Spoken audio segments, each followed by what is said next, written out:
Honorable, the Deputy Speaker.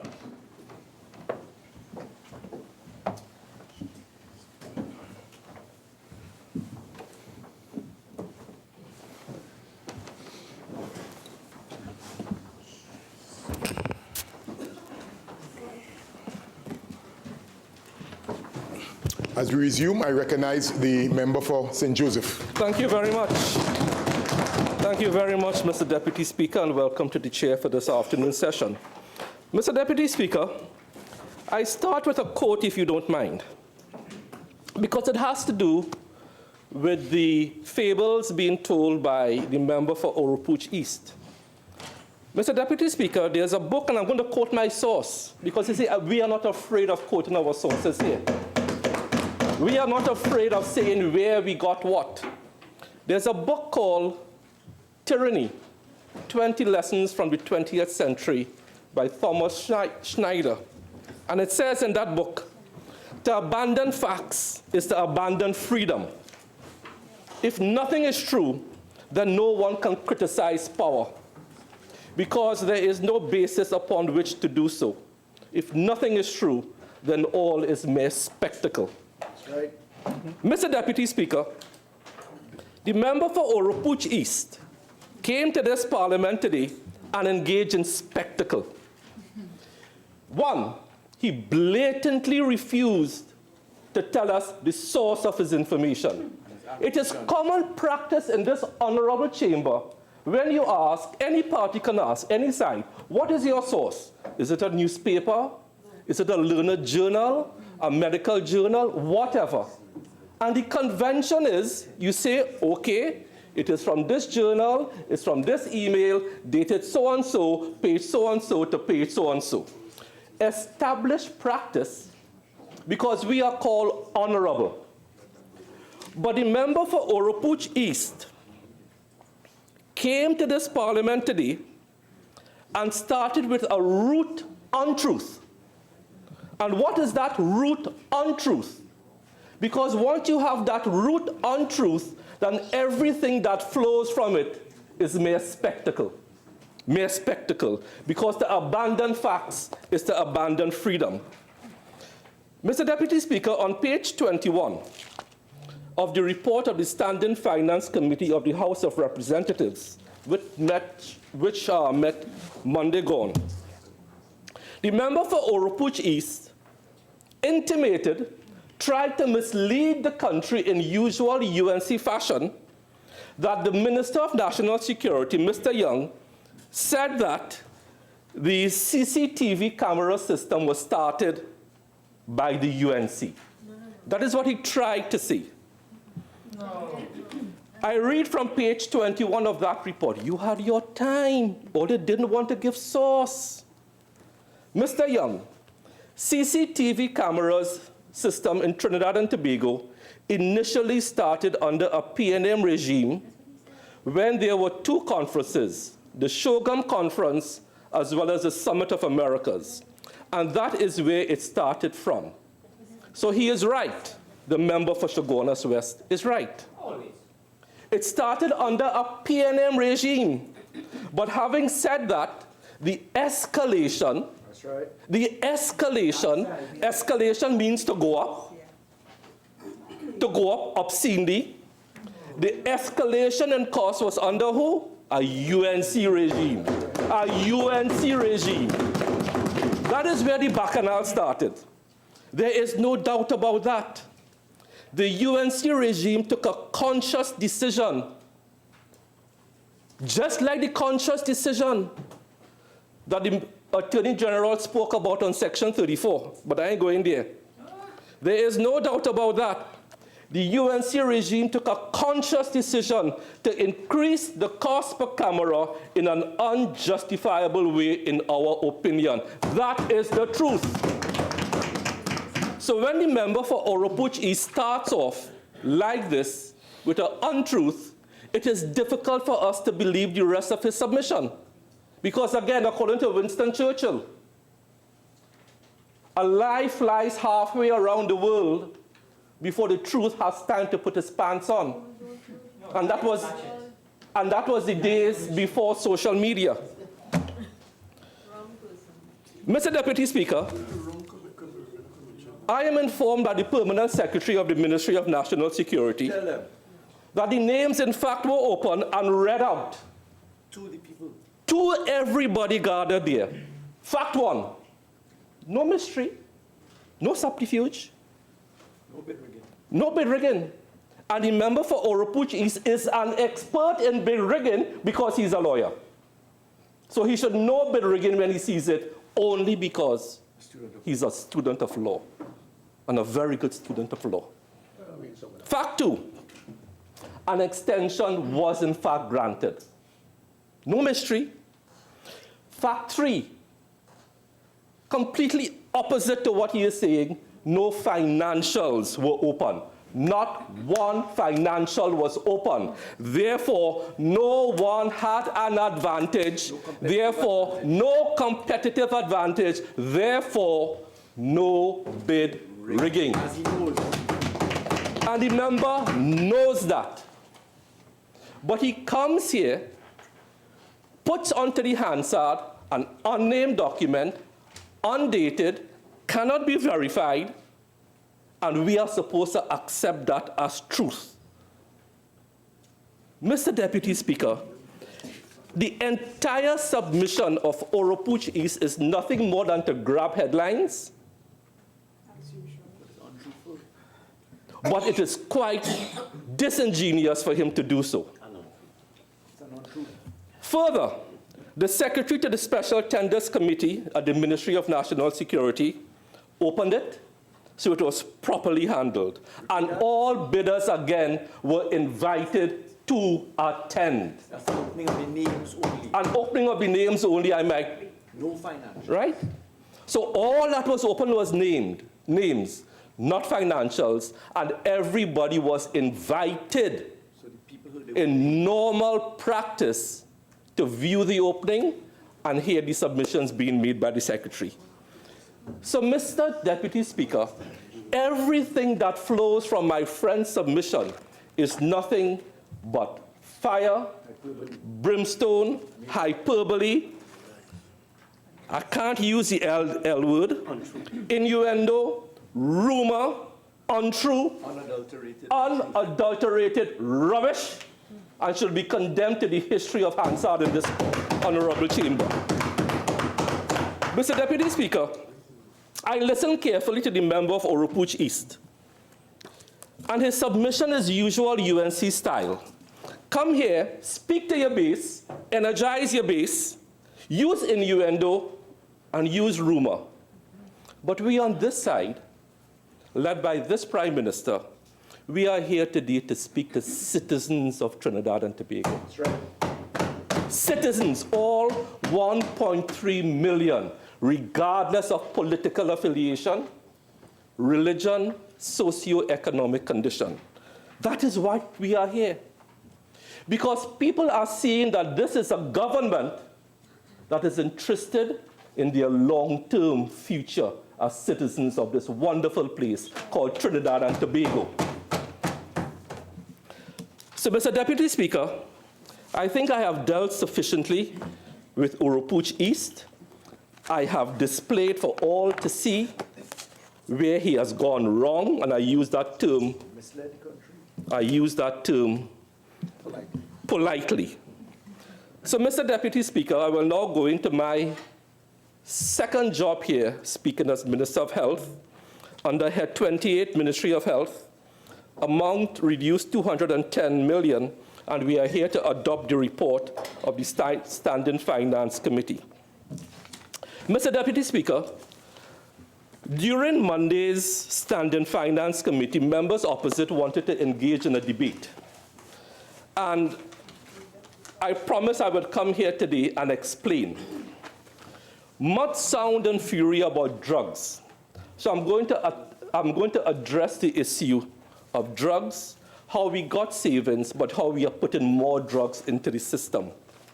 Because, Mr. Deputy Speaker, the citizens of Trinidad and Tobago, whether you are UNC, PNM, COP, Independent, NJAC, MSJ, doesn't matter to us. You deserve better from your healthcare system. Mr. Deputy Speaker, on becoming Minister of Health, I looked at WHO's program of how a formulary should be constructed. But in doing that, let me just read briefly from, and I'm quoting the source, I'm quoting the source, WHO, World Health Organization, Essential Medicines and Health Products. A major global problem. Irrational use of medicines is a major problem worldwide. WHO estimates that more than half of all medicines are prescribed, dispensed, or sold inappropriately, and that half of patients fail to take them correctly. That is irrational use of drugs. It therefore leads one to ask, what is the rational use of drugs? The rational use of medications requires that patients receive medications appropriate to their clinical needs in doses that meet their own individual requirements for an adequate period of time and at the lowest cost to them and their community. Pay attention to the last line. At the lowest possible cost to them and their community. And the community is the taxpayer. Because it is the taxpayer that provides drugs free. Mr. Deputy Speaker, of the savings under heading 2802-004-39, drugs and other related supplies, it speaks to the rationalization of the formulary. We looked at 5 categories of drugs and compare our formulary against that recommended by WHO. Oncology, cancer. And I still have the clipping where the member for Faizabad is with a group of cancer patients in South. When you were yeah, forget that, yeah? Yeah, I would never forget that. When you were the chairman, when the honorable member was the chairman of Southwest, and cancer patients couldn't get drugs in San Fernando Hospital. The taxi driver, Mr. Mirage, I think. Yeah? Yeah. Oh, it's a temporary. Yeah. And I have the clipping. And I also have the clipping from Barataria San Juan when CDAP drugs ran out under him, and he told patients, go and buy your CDAP drugs. You remember that?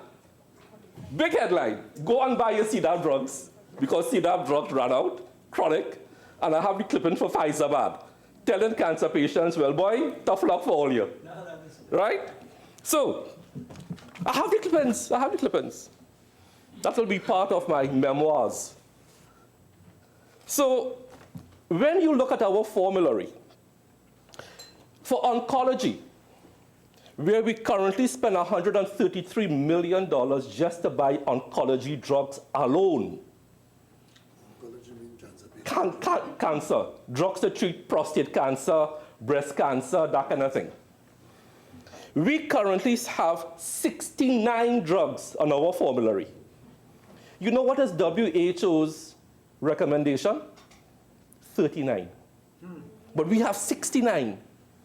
Because over the years, we have allowed advocates of drug companies to infiltrate the decision-making system as paid advocates to simply put their drug onto the system, duplicate, triplicate, quadruplicate, and that is what happens. So what we are doing is rationalizing. Rationalizing. So we can guarantee cancer patients a consistent, safe, cost-effective supply of drugs. The other category we are paying attention to is CNS or central nervous system drugs. This is 2018? Yes, we did this in 2018. We have 58 drugs for central nervous system on our formulary. 58. You know what is WHO's recommendation? 30, almost half. Endocrine. We have 27, WHO recommends 18. Gastrointestinal, we have 17, they recommend 7. Cardiovascular, we have 31, they recommend 17. And that is what rationalization means. It means cutting out special interest groups. It means stopping the duplication, triplication, and then spending your money on a safe, reliable supply of drugs. And that is what we are doing. The waste. Cut out the waste. Cut out the special interests. Because, Mr. Deputy Speaker, in that same WHO report, it talks about 12 key interventions to promote more rational use. 1, use of clinical guidelines. We are doing that for the first time in Trinidad and Tobago. We are telling doctors, this is the list of medication that you have agreed to, and these are the clinical guidelines. Breast cancer, XYZ. Prostate, we do that. But look at number 10 on WHO's list, and this will blow your mind. This is not me speaking. Avoidance of perverse financial incentives. This is WHO speaking. That to set up a proper national formulary, you must avoid perverse financial incentives. And we all know what that means. Explain it. Now, I'm not going to explain it too much. What we have done is ban people who are paid advocates coming into our committees to advocate for their drugs. That's done in 2018. That's done. So that is what we are doing to rationalize the formulary. Mr. Deputy Speaker, I now want to turn to the issue of CDAP, and this will blow your mind. And as I say, I have the clipping for Barataria Sawan when CDAP ran out and he tell people, go and buy your CDAP drugs. I'm not telling people that. I am fixing CDAP. Fixing CDAP. Mr. Deputy Speaker, in 2018, this country was spending $36 million to buy CDAP drugs. $36 million of drugs. But do you know what was the cost in 2018 to get those drugs out to the people? $46 million. The candle was costing more than the funeral. Wow. And of the $46 million, $36 million was paid to pharmacies via dispensing fees. Because our colleagues opposite in an election year took up the dispensing fees gradually from $8 per item to $10, and then bam, $13. $13 per item. What did that result in?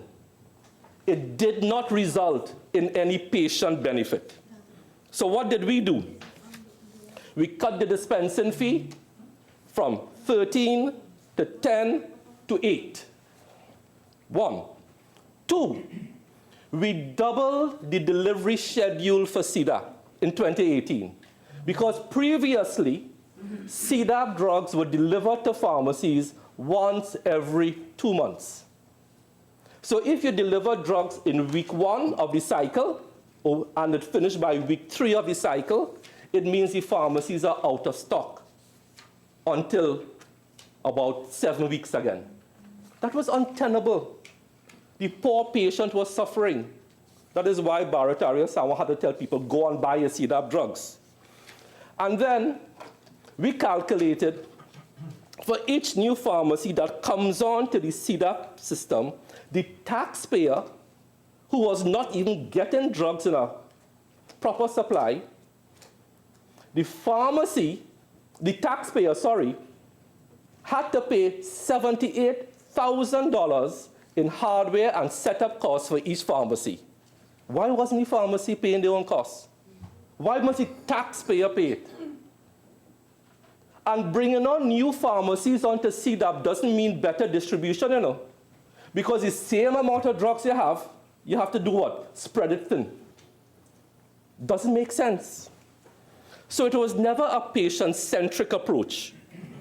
Everyone in that channel of distribution was benefiting financially, but the patient was not getting their drugs. So what did we do? We cut the dispensing fee to $8. We saved $5 million. We used those savings to do what? Deliver drugs more often, buy more drugs. we start to deliver drugs once every month. And Mr. Deputy Speaker, this is where the rubber hits the road.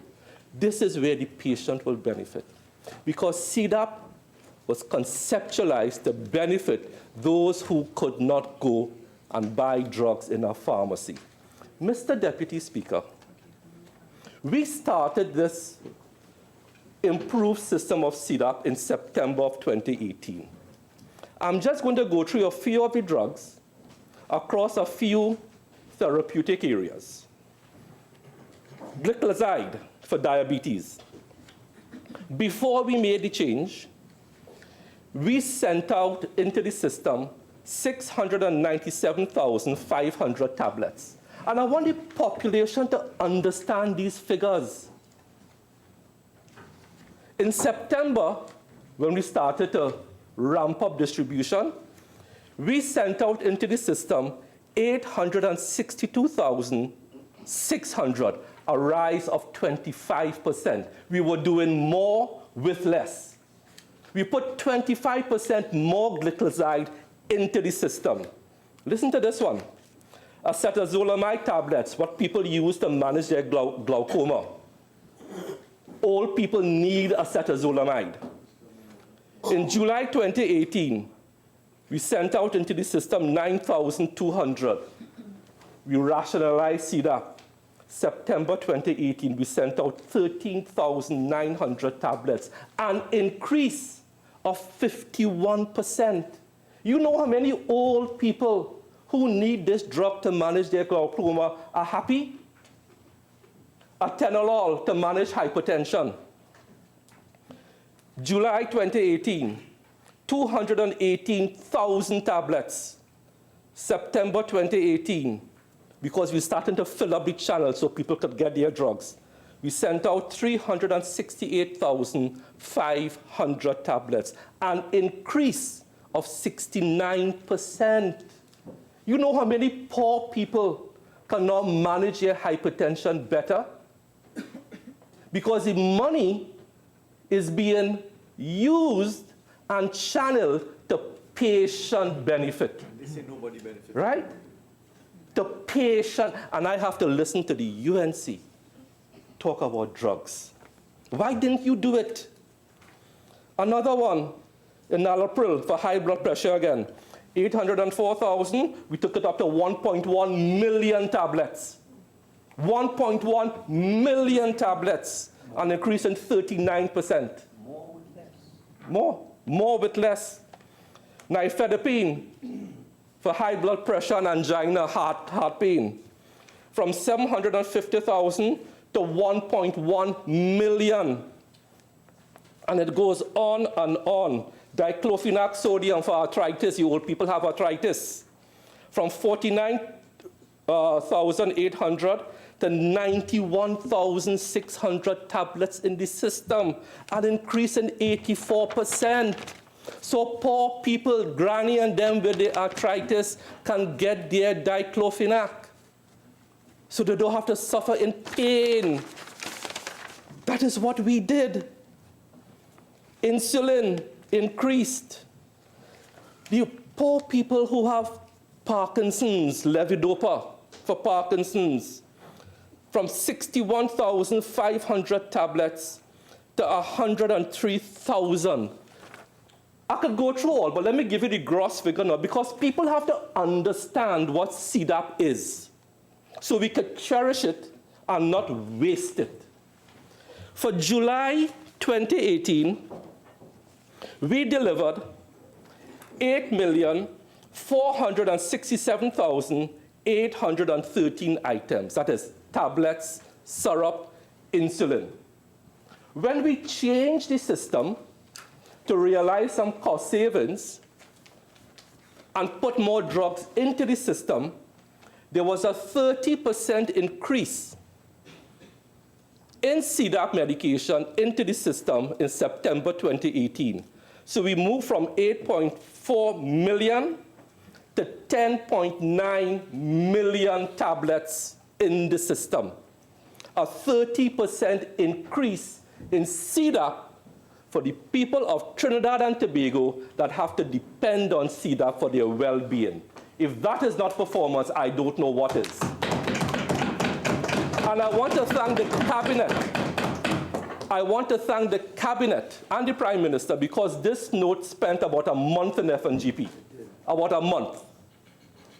We took our time in FNGP going through the different permutations and combinations to give pharmacies a reasonable profit, but with the objective of patient benefit.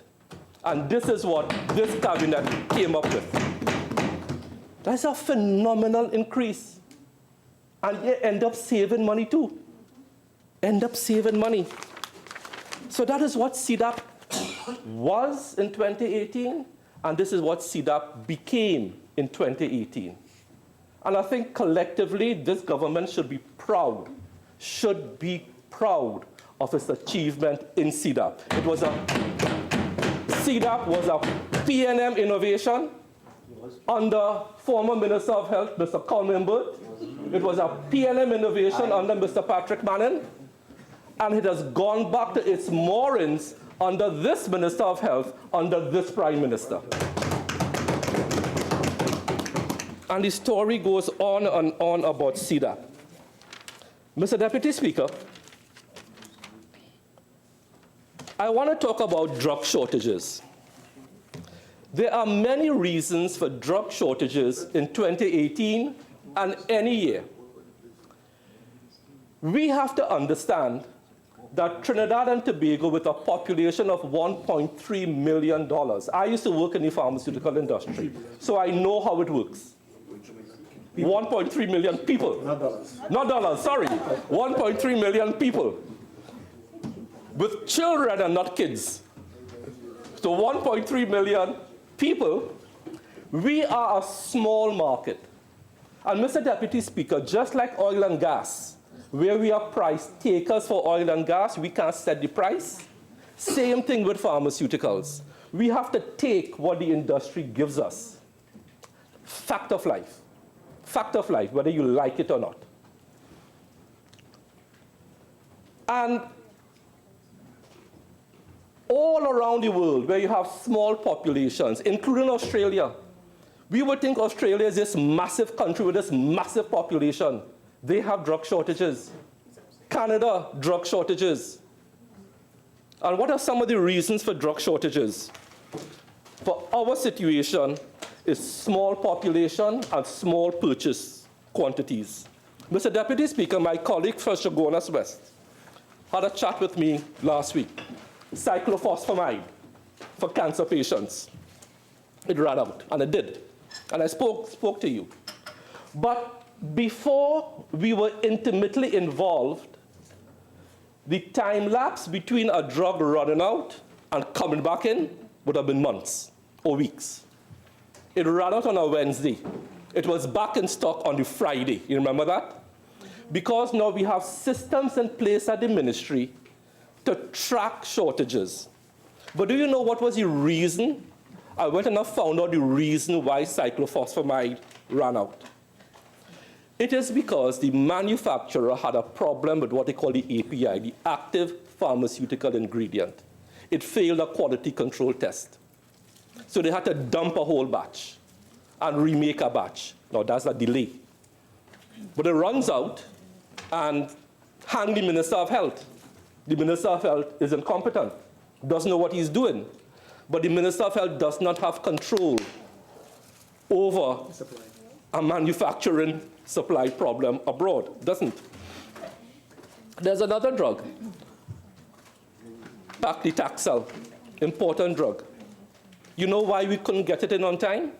The manufacturer told us blank in 2018, your orders are too small. They said, we're not going to run our plant to make this drug for Trinidad and Tobago. You know what we had to do? We had to do two things. Do an ad hoc purchase from another supplier, but then we had to amalgamate Trinidad's order with other Caribbean territories to make up what for them is an economic quantity to manufacture. That is what goes on in the global drug supply chain. That is it. That is it. Those are some of the main reasons. But without fear of contradiction, not hearing about Oropouche West and Caroni East, 2018, I am told, is one of the better years in a long time where we have not had chronic shortages of essential medication. Initial speaking time has expired. You have an additional 15. You care to avail yourself? Thank you very much, Mr. Deputy Speaker. Proceed. And I heard people say across, well, we don't have Panadol. That is absolutely not true. But I'll tell you something.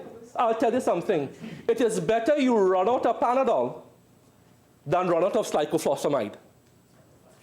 It is better you run out of Panadol than run out of a cancer drug that will cost the patient $2,000 a pack.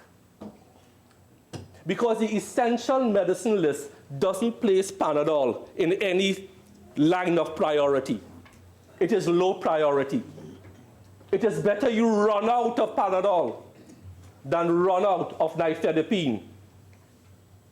It is better you run out of Panadol than run out of some cardiac drug.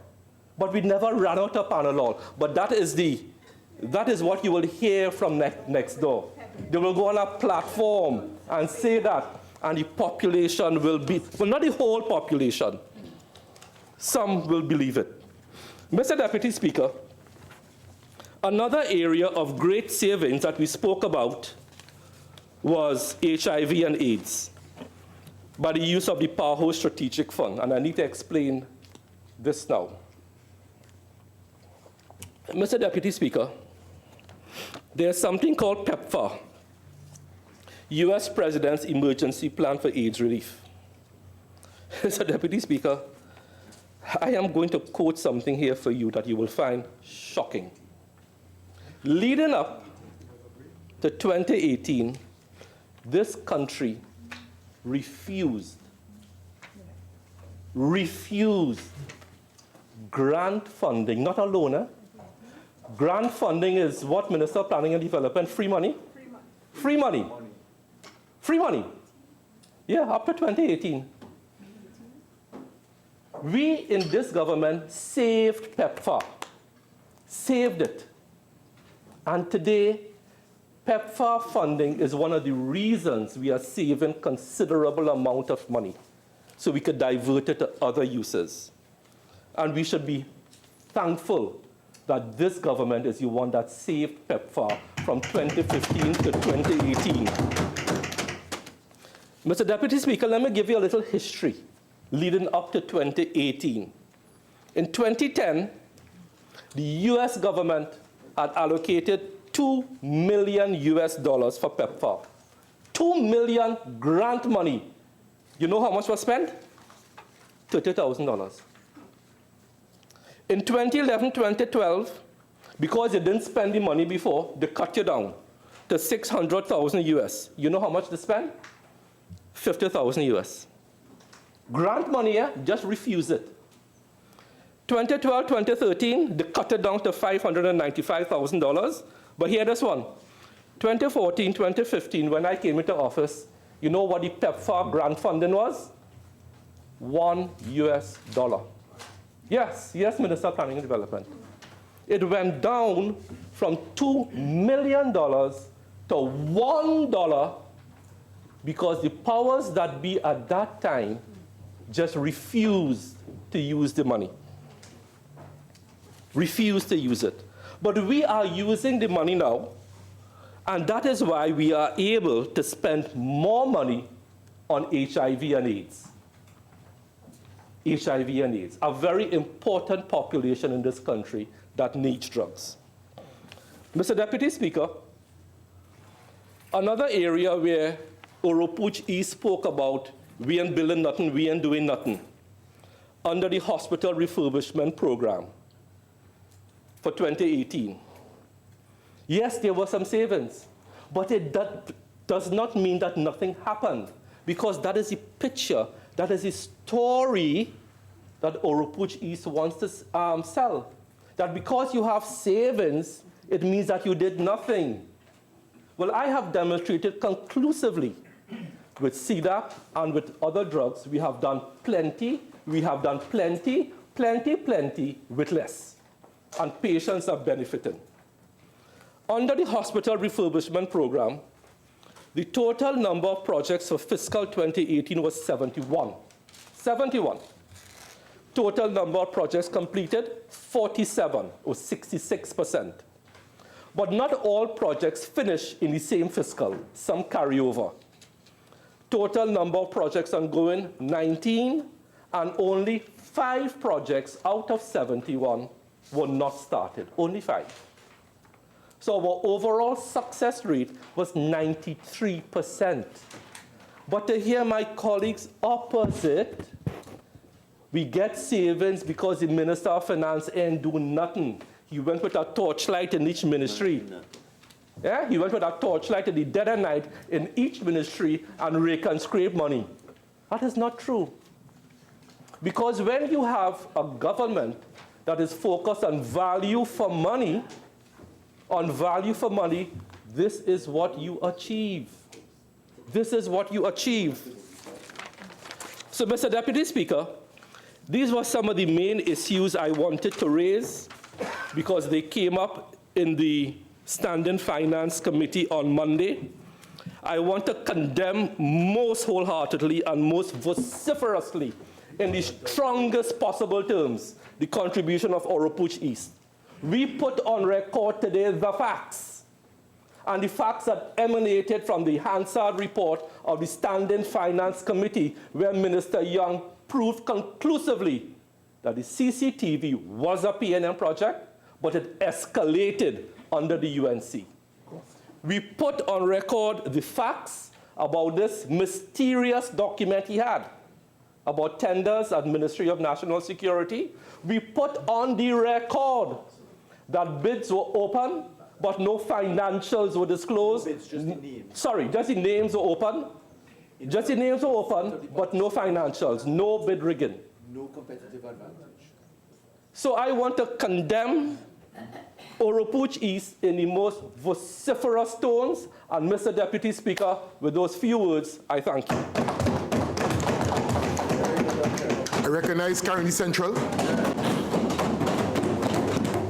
Thank you very much, Mr. Deputy Speaker. I listened to the Minister of Health and I listened to the Minister of Finance before him. And I think the whole evening has been very interesting following the intervention of the member for Oropouche.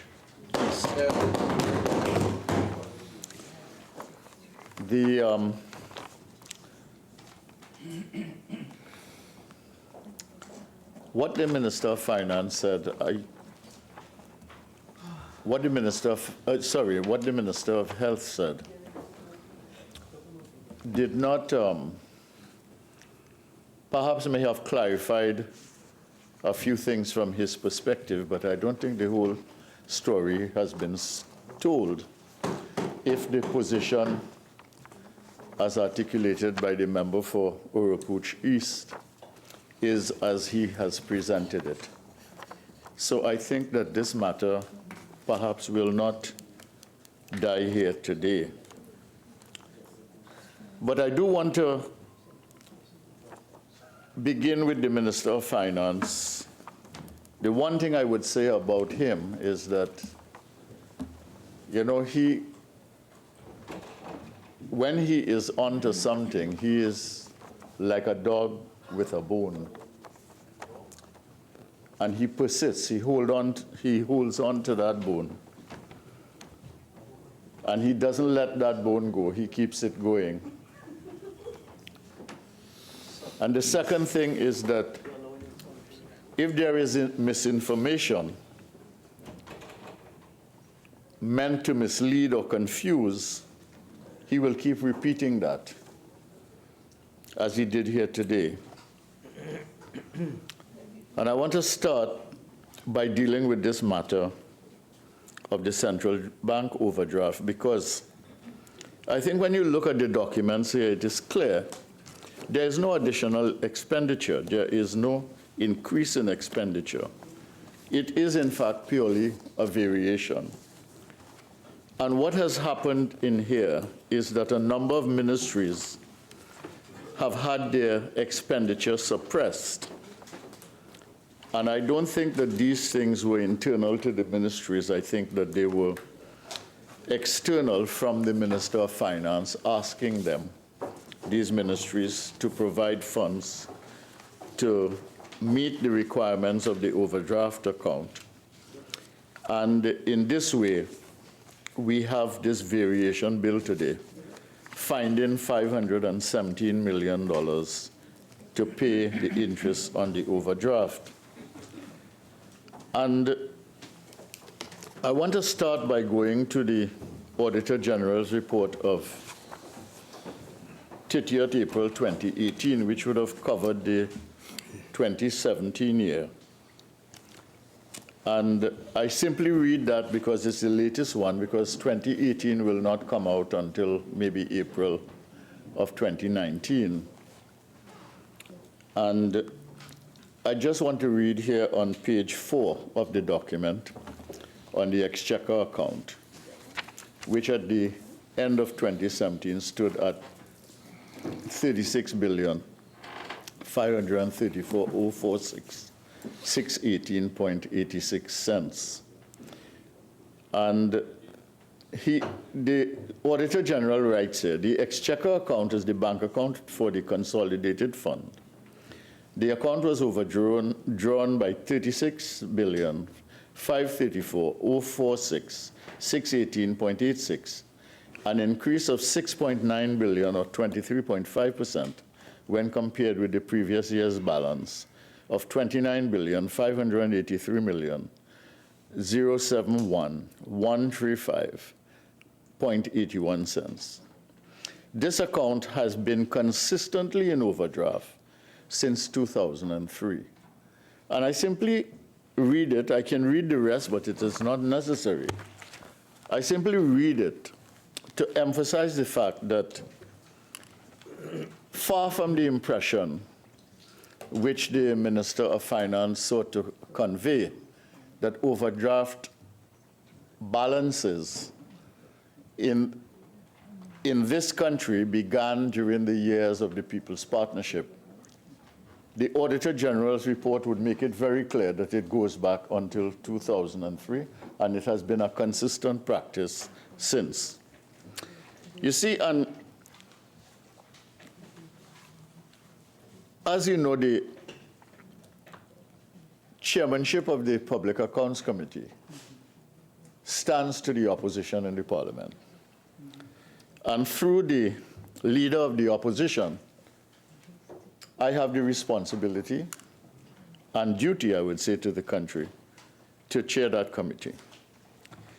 And because the matter of the overdraft account was such a big political issue, pushed by the Minister of Finance and to some extent the Prime Minister as well, and other ministers here during the 2016-2017 period, when the occasion presented itself and the Auditor General's reports were coming in, through the secretary to the committee, we wrote to the central bank and asked the governor some fundamental questions to try to clarify some issues about the overdraft at that time. At that time, the overdraft was about $9 billion, Mr. Deputy Speaker. And we wrote to the governor of the central bank, and he wrote back to us.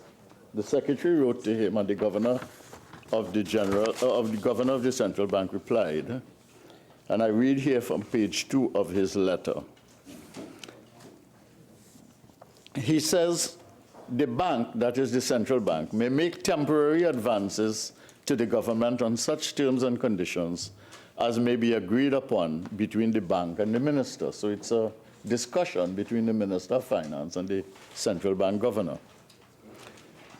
2, the total amount of outstanding advances made under this section shall not at any time exceed 15% of that portion of the estimates of annual revenue of the government, which comprises the sum of total recurrent revenues and capital receipts, exclusive of local and external loans for the financial year in which the advances were initially made. So what he's saying is that the way you calculate how much overdraft you can get is by calculating 15% of the, basically the anticipated revenue as put forward in the budget.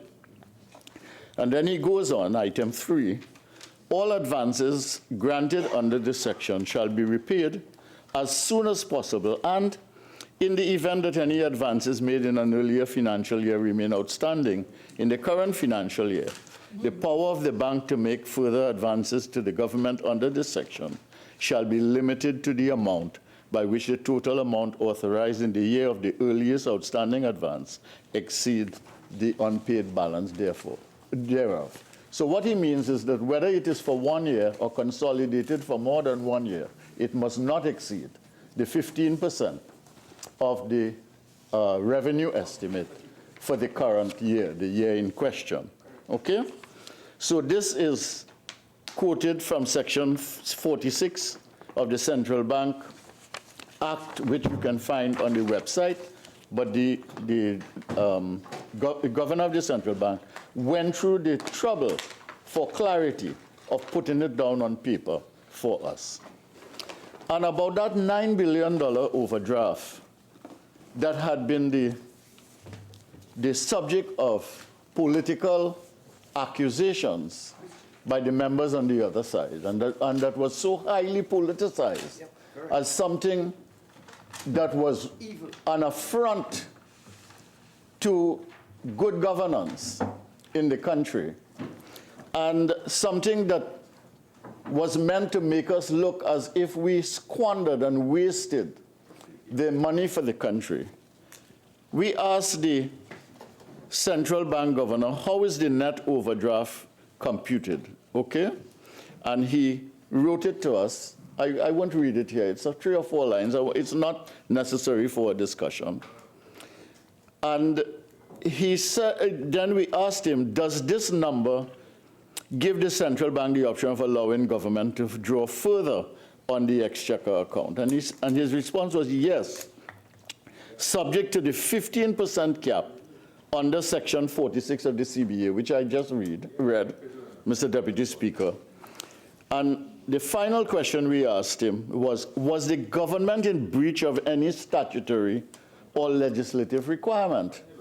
And he said, the response, the government has not been in breach of the provisions of section 46 of the CBA as detailed above.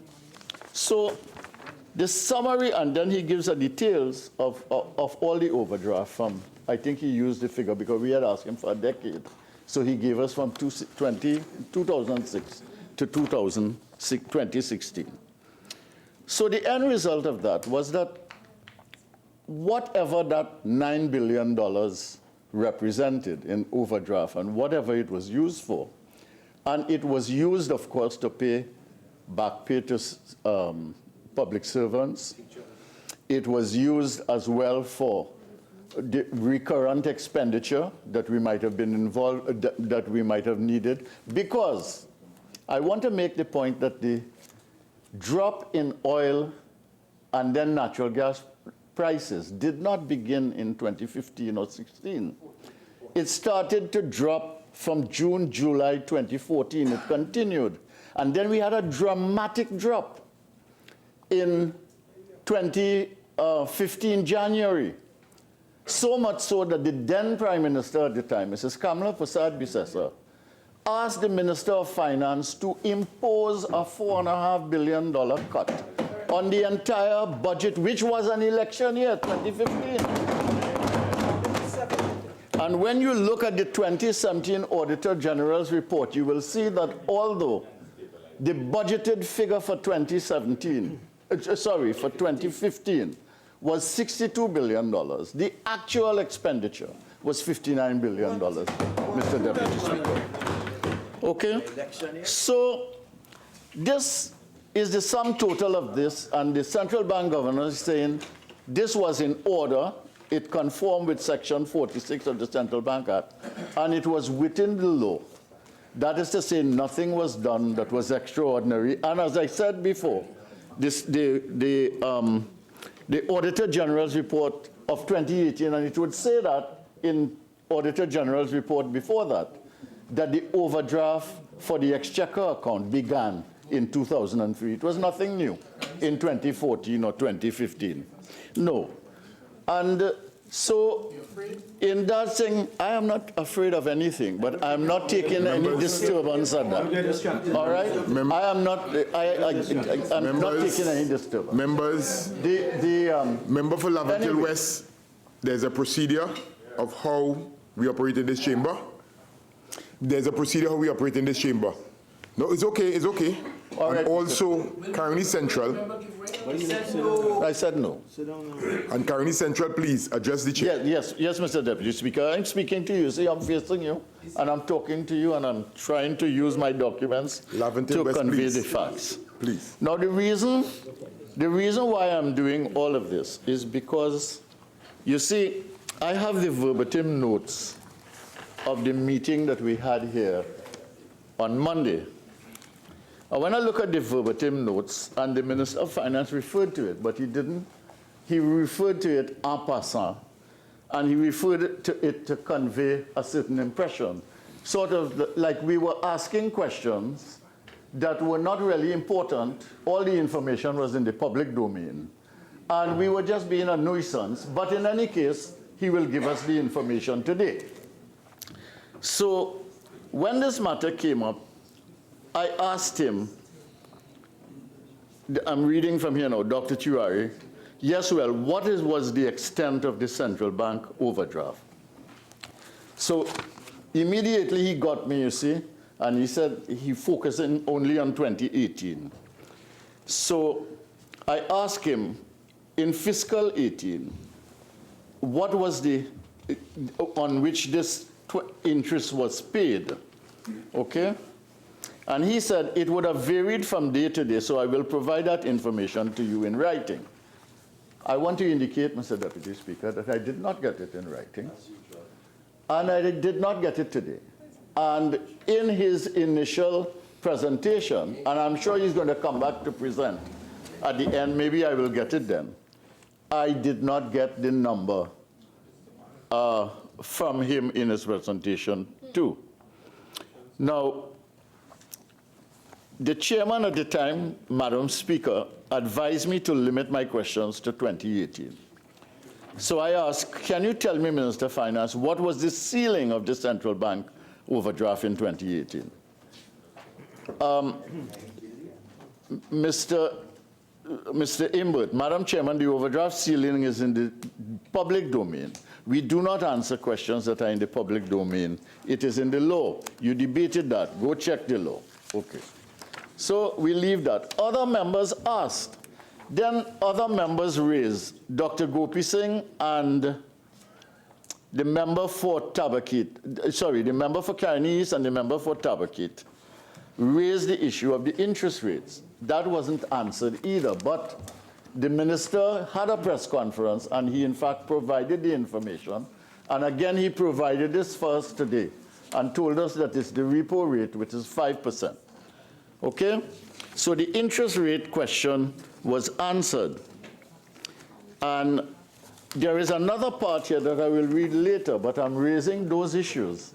The interest rate and the quantum of the overdraft for a particular reason, because it has not been answered, and it is not in the public domain as far as I'm concerned. The overdraft limit was raised from 15% to 20%. That is a fact. We debated it in here, and it became the law of Trinidad and Tobago. So any ceiling now would be 20%, it seems to me, of what would be the budgeted revenue for that year. Okay? So since I do not have the numbers, and thank you.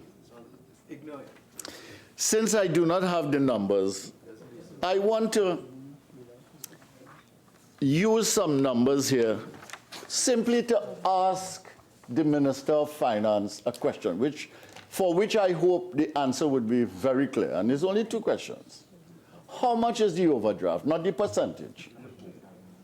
How much in money, Trinidad and Tobago dollars or US dollars, if he prefers, is the overdraft, right? And because when I take $917 million at 5%, and I calculate it, it is a pretty staggering number. You see? And I do not think that the overdraft is that number. I don't want to call the number here because I don't want to be involved in what you might call alarmist old talk. All right? I'm raising the issue as a question. If we have $917 million as the interest, and it's 5%, when you calculate that, Mr. Deputy Speaker, we end up here with a staggering number. And I want to ask the member for Diego Martin Northeast and Minister of Finance whether I would be correct if I multiply that number. Now, the other thing is that if I use that staggering number of what that overdraft would be, and then base what the limit could be to be around that number or higher than that number, I would have to have a projected revenue that was pretty high, way above what the budgeted revenue would be for any year. Because the budgeted revenue for 2016 was 47.4 billion. And the budgeted revenue for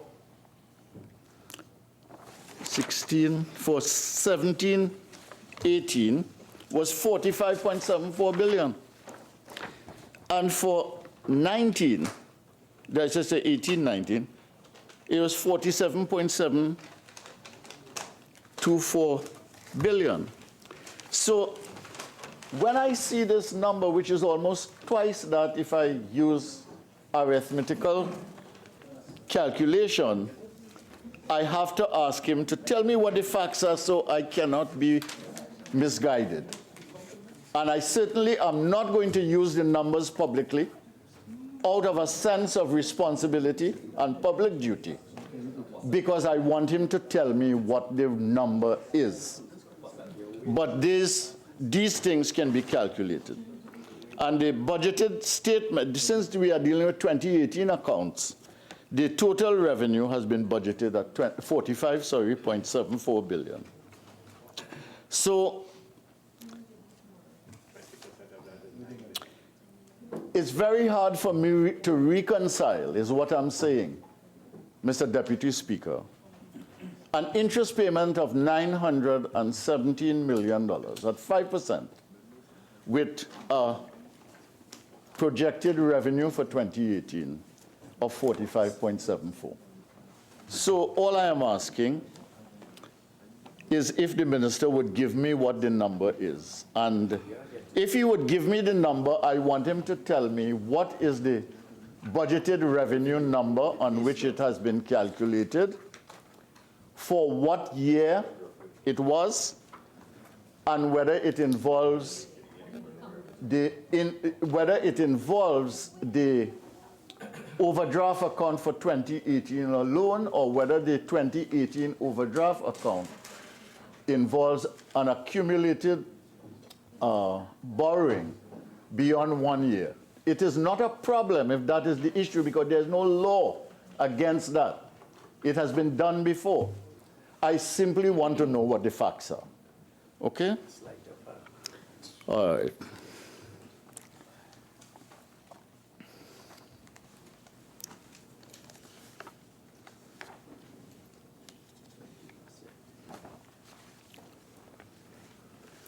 Now, this is a government that likes numbers, Mr. Deputy Speaker. The Minister of Finance likes numbers. He likes numbers too bad. For him, numbers have power. The Prime Minister likes numbers too. For him, it seems to me that numbers have magic. Now, the only thing about this, though, is that no matter how much they use numbers, they cannot somehow stay on the facts. And always they stray from the facts. It doesn't matter what numbers they use, they stray from the facts. After 3.5 years, we find that we have a government of conjurers creating reality with a wave of the hand in thin air. Money spent, nothing to show. You can't see anything, but they tell you it's there. Retrenchment everywhere, but the unemployment figures not going up. Labor participation rate horrible, 59%, but everything is all right. 6,000 plus tertiary level graduates can't get jobs, but all is well. Negative investment in 2018, not me saying so. The Central Bank Monetary Report of November 2018. Negative investment for 2018, minus 441 million. But plenty confidence in the economy, according to the government.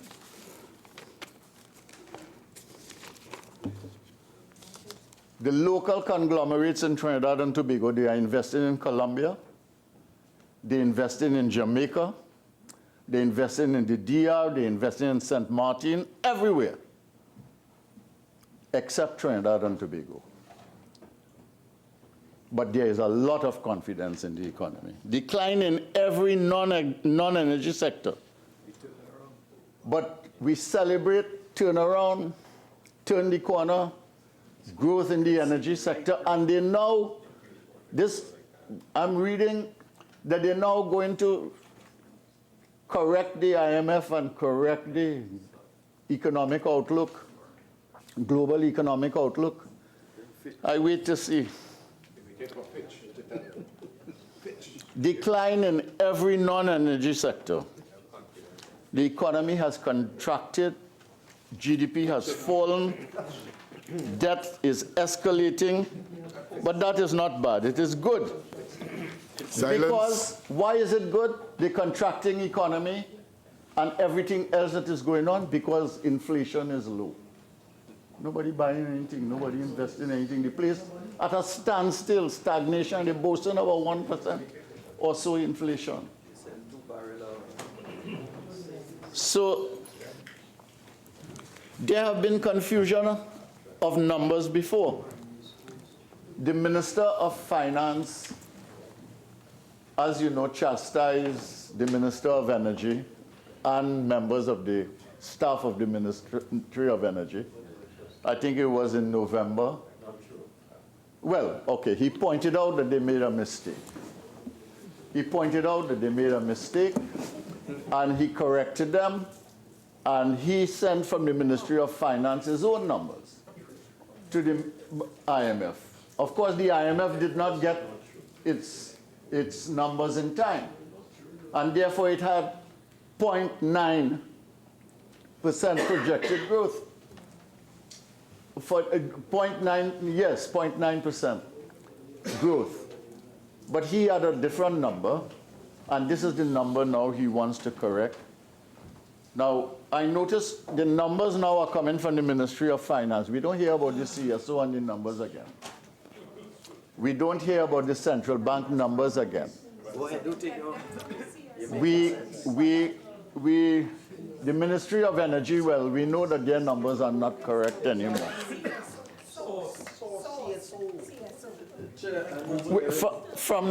You mean from the, no, you mean from the review of the economy? Yes, of course you get it from there. You get it from there, and that was the last one that you did, which was last year, which came with the budget. But all the other numbers, all the new numbers, where are they coming from, Minister of Finance? Address the chair. Address the chair. Yes. Where are they coming from?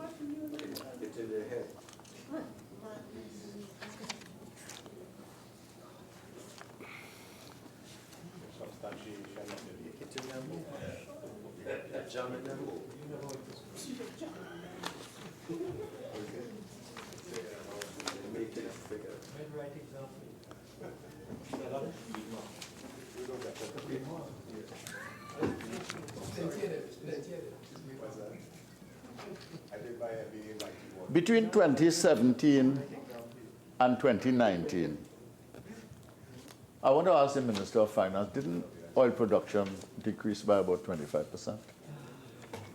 Wouldn't that make a difference to the numbers? The Minister of Finance said that he collected more revenue than he expected in Q1 fiscal 2019. So Q1. Because he had better than expected gas prices. I think he said 11.3, was that correct? 11.3%, I think he collected against an estimate of 10 billion. The revenue forecast, as I said, for 20, well, I don't think I mentioned this number, but it's in his budget, is 47.7 billion.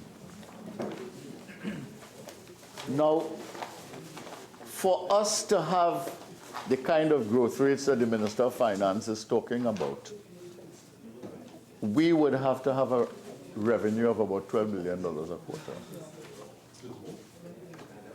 from the oil and gas sector, because nothing else is doing.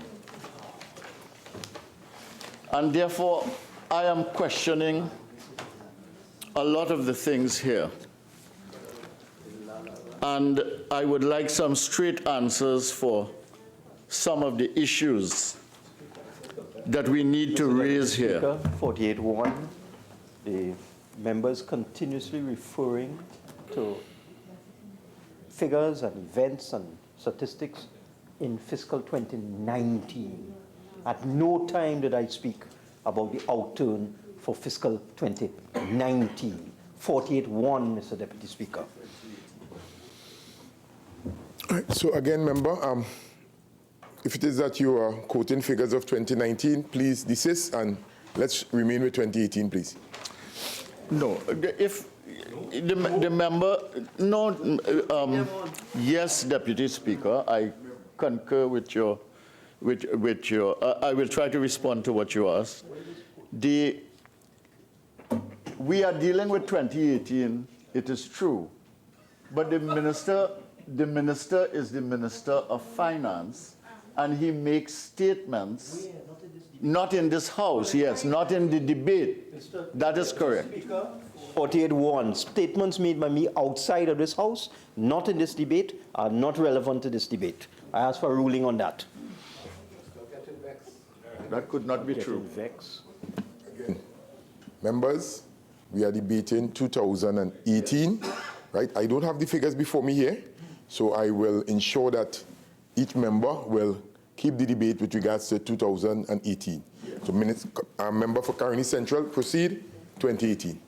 Yes. And Minister of Finance, I have ruled. And Mr. Deputy Speaker, you know that I've been speaking just to 2018.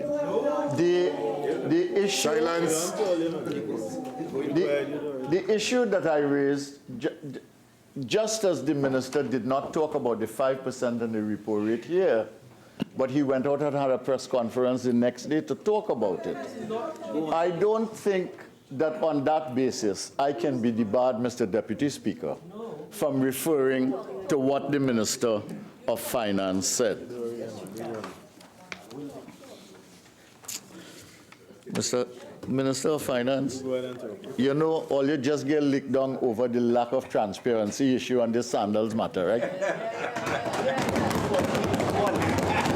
48.1, Mr. Speaker. 48.1. Member, please, on both sides. Members on both sides. Member, address the chair. Minister of Finance, please. Address the chair and let's continue. And as I'm on my legs, your initial 30 minutes has expired. You have an additional 15. You care to avail yourself? Yes, thank Right, you very proceed. much. Sir. Okay, I wouldn't be very much longer, you know, because the questions the fundamental questions I had to ask about the central bank overdraft, I have asked, and I hope to get some clear answers.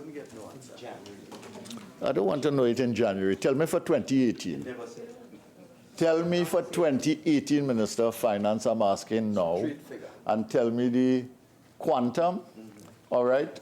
And the I know it fluctuates, I know it's a daily matter, but tell me, at the end of 2018, what was it? And so I can have an idea. Don't tell me 75% and so on, because it has been averaging between 80 and 90%, as you know, during the 2018 period. Okay, and you said it reached as high as 98, so we take you at your word for that. Now, this variation bill raises the issue of expenditure, okay? And without going into anything deep, I simply want to refer to one of the documents that we had, matters relating to 2018 accounts, which was circulated on Monday. And to point out that some of the areas that were reduced, you know, might have been pretty productive areas in terms of the development aspect of our country. And while I think it is important to meet the central bank overdraft interests, and I understand the Minister of Finance's need to do that, I also want to say that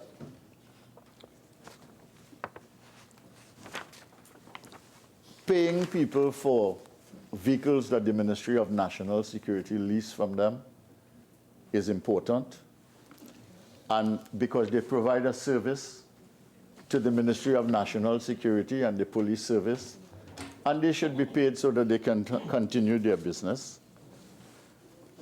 I think that the 211 million from the Ministry of Health, you say you do more with less, but I think people understand that there's something missing in the health service in this country. Whatever advances you may have made, whatever progress you may have made in certain areas, I think that there's a general feeling in the country that you don't get the best health care and you don't get the best service, and that these things require some attention. The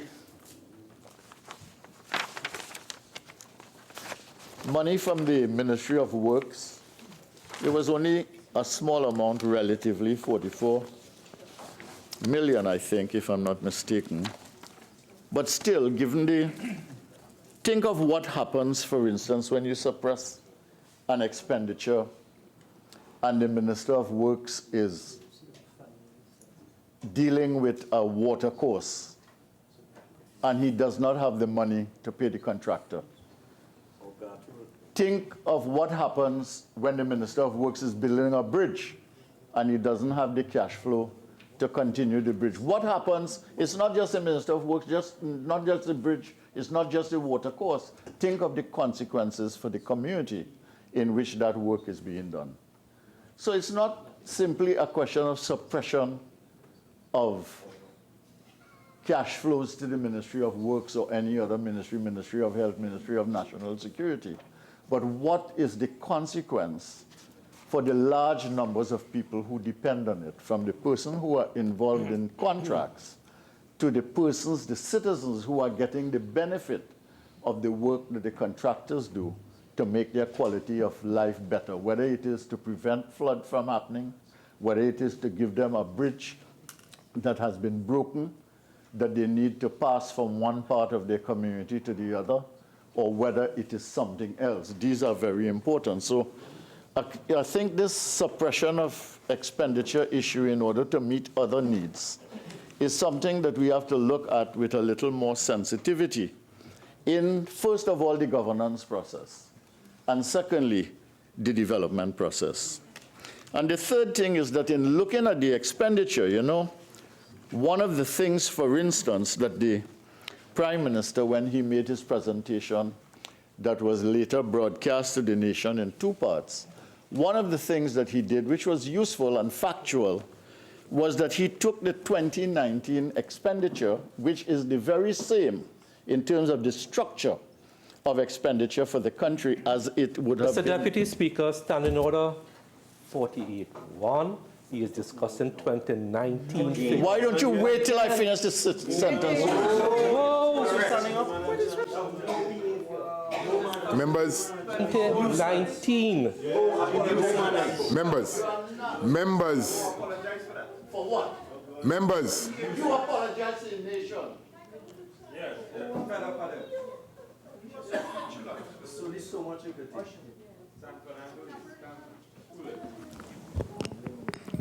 members, there is a certain decorum that is to be maintained in this chamber. All right? Each member has the right to stand up on a standing order. Okay? And we know how that operates. Member for Caroni Central. I really do not appreciate your response to the members standing up on a standing order. It's inappropriate. Please. And other members do not respond after. There's a decorum that goes with this job. So, member for Caroni Central, let's kindly retract the statement for the records that you would have stated and proceed.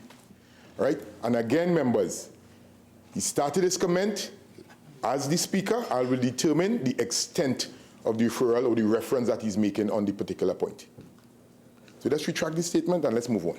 I retract fully, Mr. Deputy Speaker. I also apologize to you and to this House.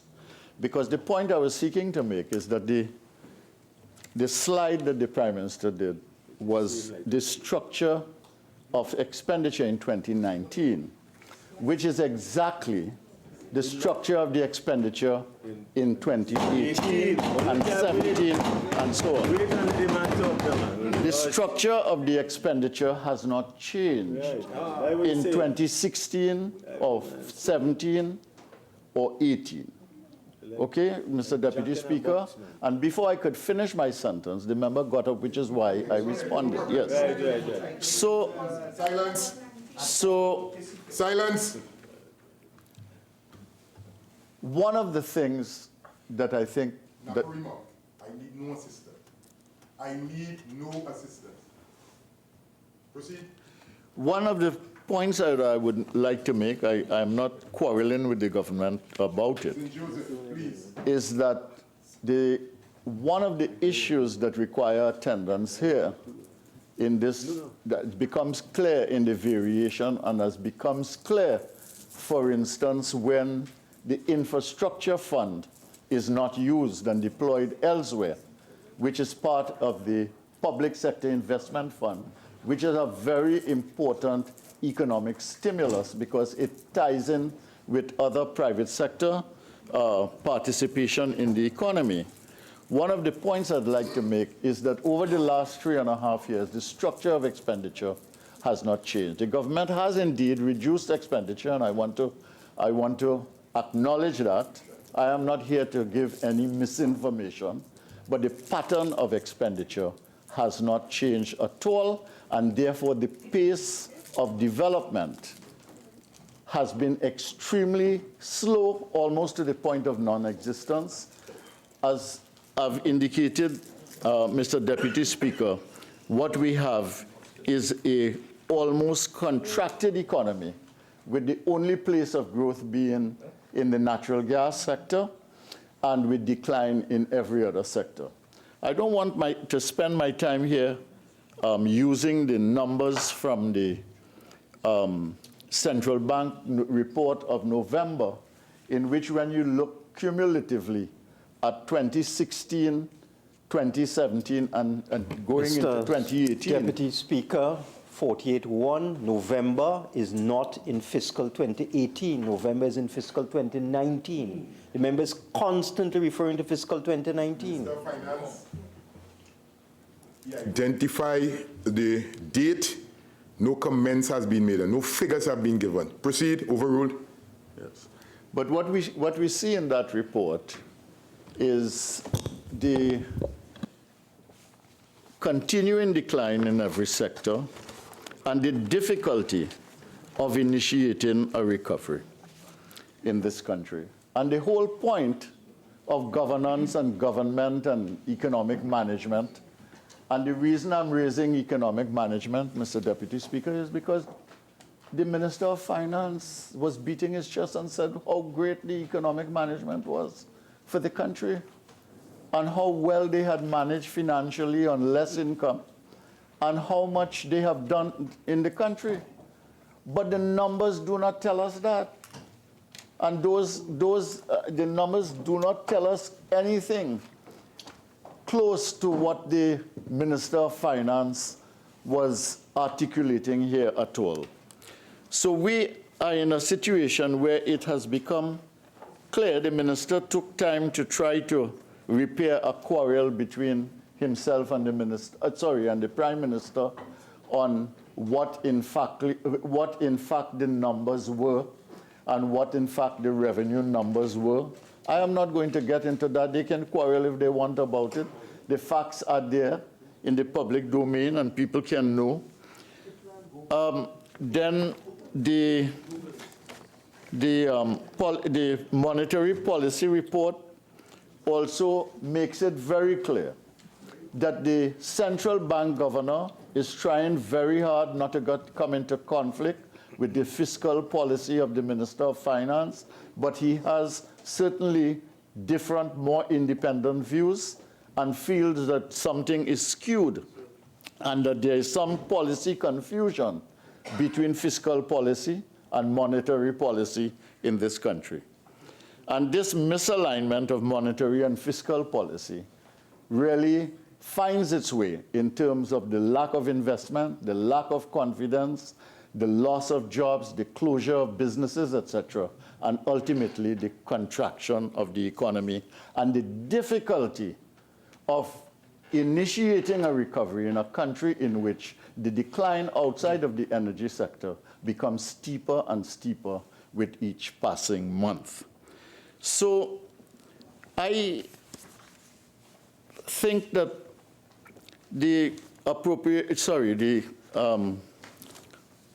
this bill today, the appropriation of this, what we are doing is a report, I think that this discussion that we are having here today on how the money has been altered and moved from one place where expenditure has been suppressed and accumulated in such a way as to pay off the overdraft at the central bank speaks to us not of good management of the economy, Madam Speaker.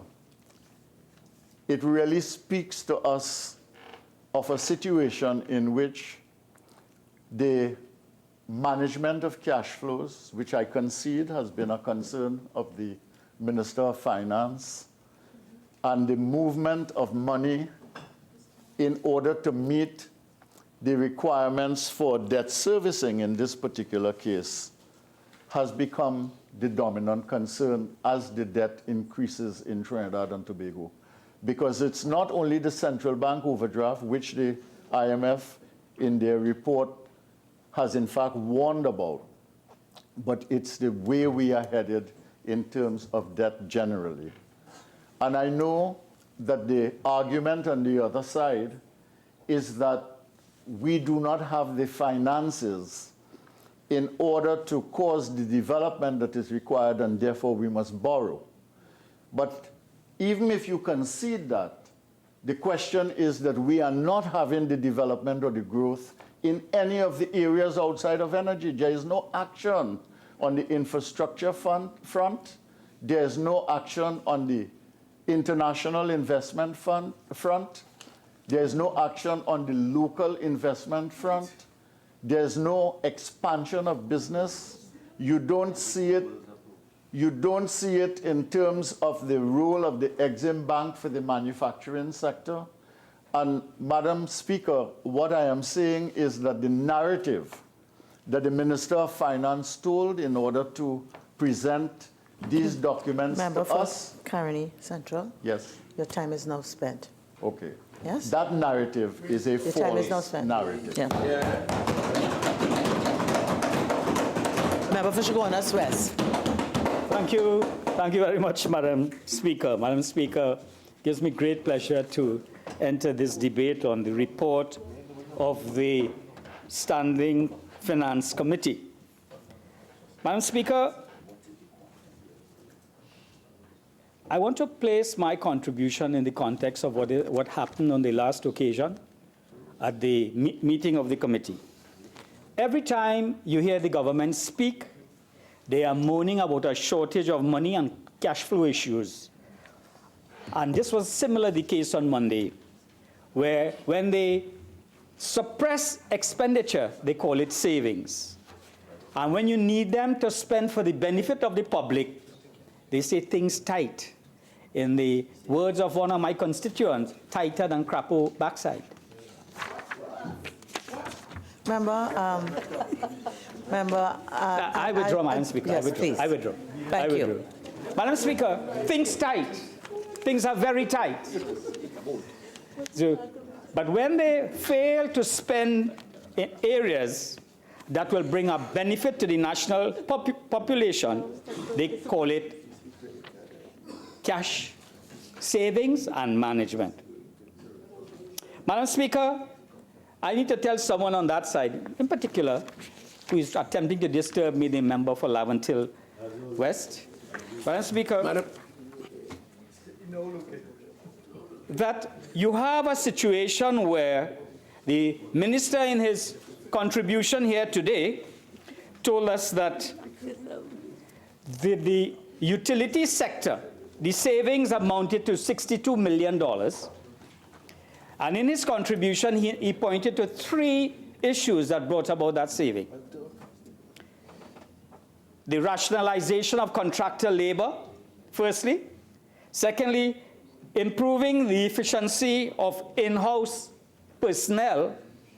And thirdly, more efficient processes in the procurement of goods and services. So those were the 3 issues which allowed for this $62 million saving, Madam Speaker, and therefore removal from the Ministry of Public Utilities. Madam Speaker, it is said that those who make the frame becomes the artist, or con artist, as the case might be.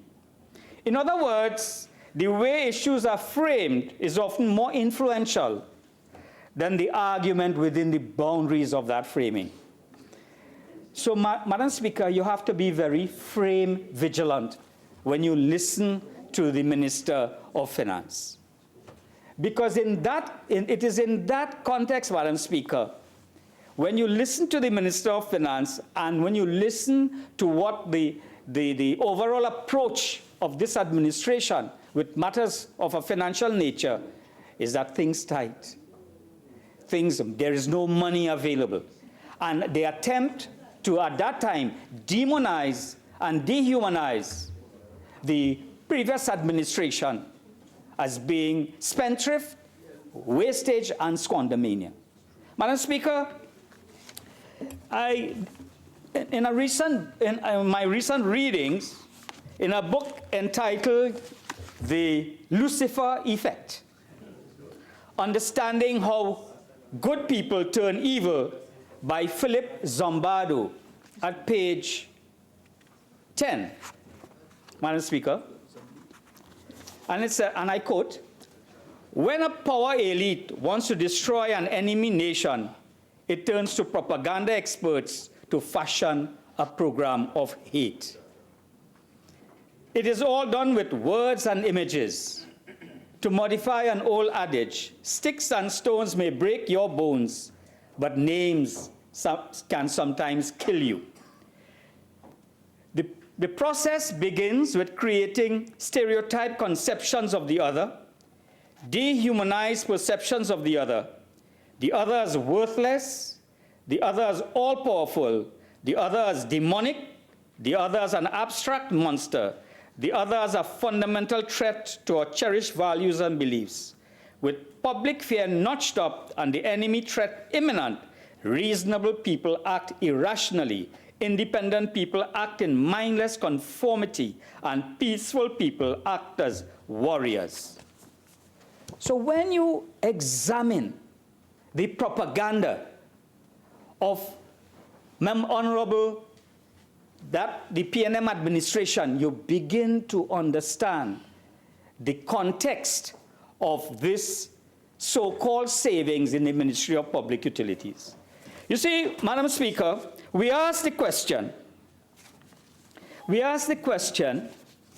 as to whether or not how many contractors were removed from the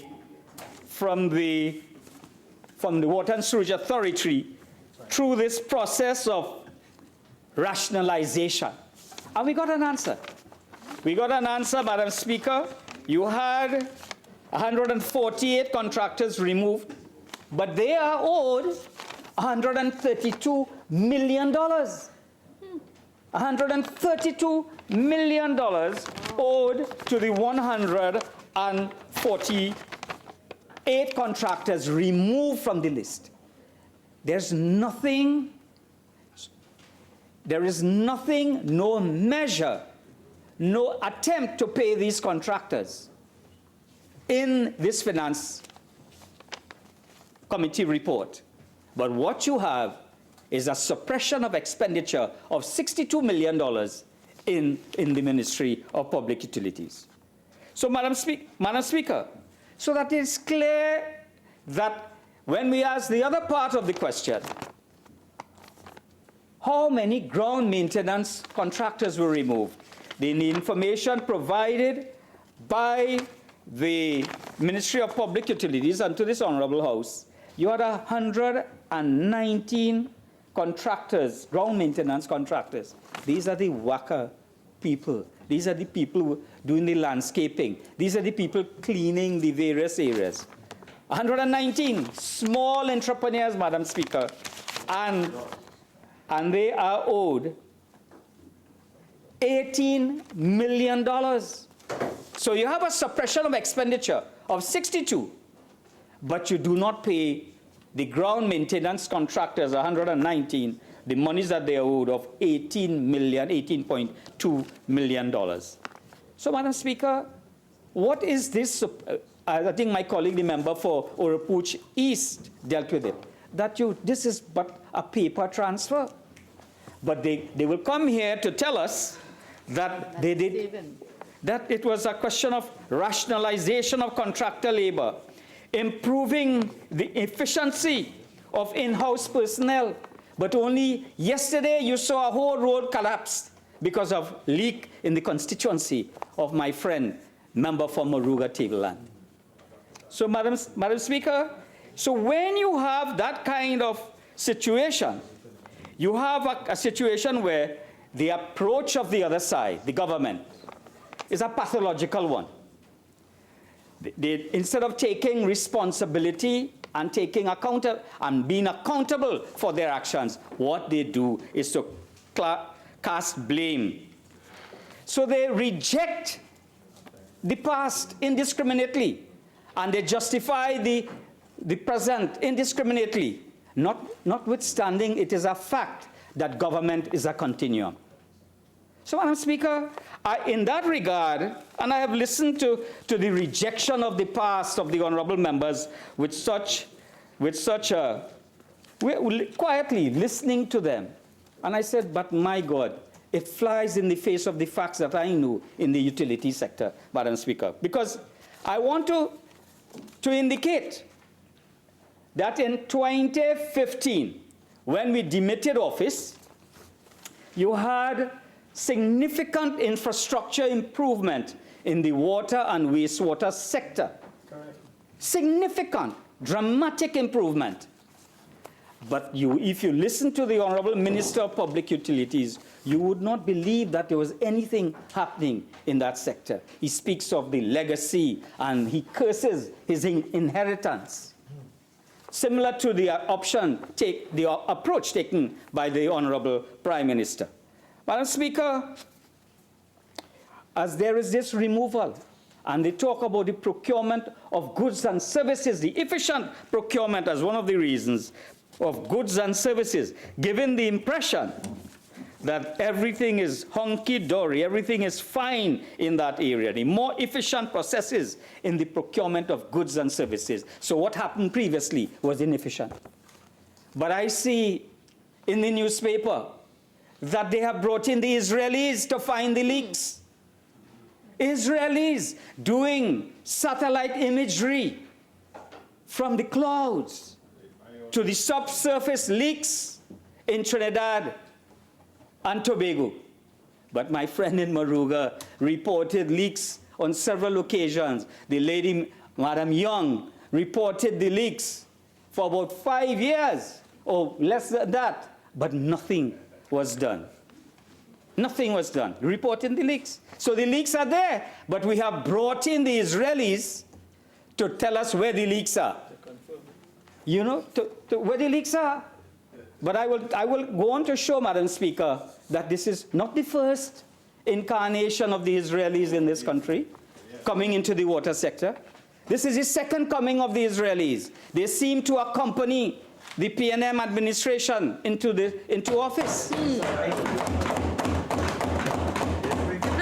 And it is interesting, Madam Speaker, that the first incarnation, if I were to be allowed to use that word in reference to the Israelis, was the specific consortium called Merkarot Merhav. It is that consortium that was specifically designed to take over the operations of the Water and Sewerage Authority with a contract signed on May the 5th, 1995. Just mere days before the elections on May 24th, 1995. So what you have, Madam Speaker, is the second coming of this Israeli incarnation in Trinidad and Tobago. But what is the inheritance that they got in the water utility sector? Because as you bring in leak repair, because you are procuring efficient processes, and the procurement of the Israelis must be an efficient process of procurement, because it helped you save $62 million. In 2010, Madam Speaker, the pipeline network consisted of 6,160 kilometers of pipelines. An analysis of the pipeline network was done, and the following were the findings. And this is dealing with leaks, in dealing with the whole question of procurement of goods and services, and for the efficient operation of the in-house WASA personnel. Madam Speaker, this work was done by local people. And I will give you the analysis, Madam Speaker. 52.6%, or 3,249 kilometers of pipelines were found to be in good condition. These comprise PVC, ductile iron, HDPE, and steel, high-density polyethylene and steel. 26.4%, or 1,631 kilometers of pipelines had completed its life cycle and were in need of changeout. These comprise cast iron, asbestos cement, cast steel, and gray PVC. And thirdly, 21%, or 1.290 kilometers of mains were further needed to extend to areas with no mains existed, and to replace long service connections, which were a major source of wastage at the time.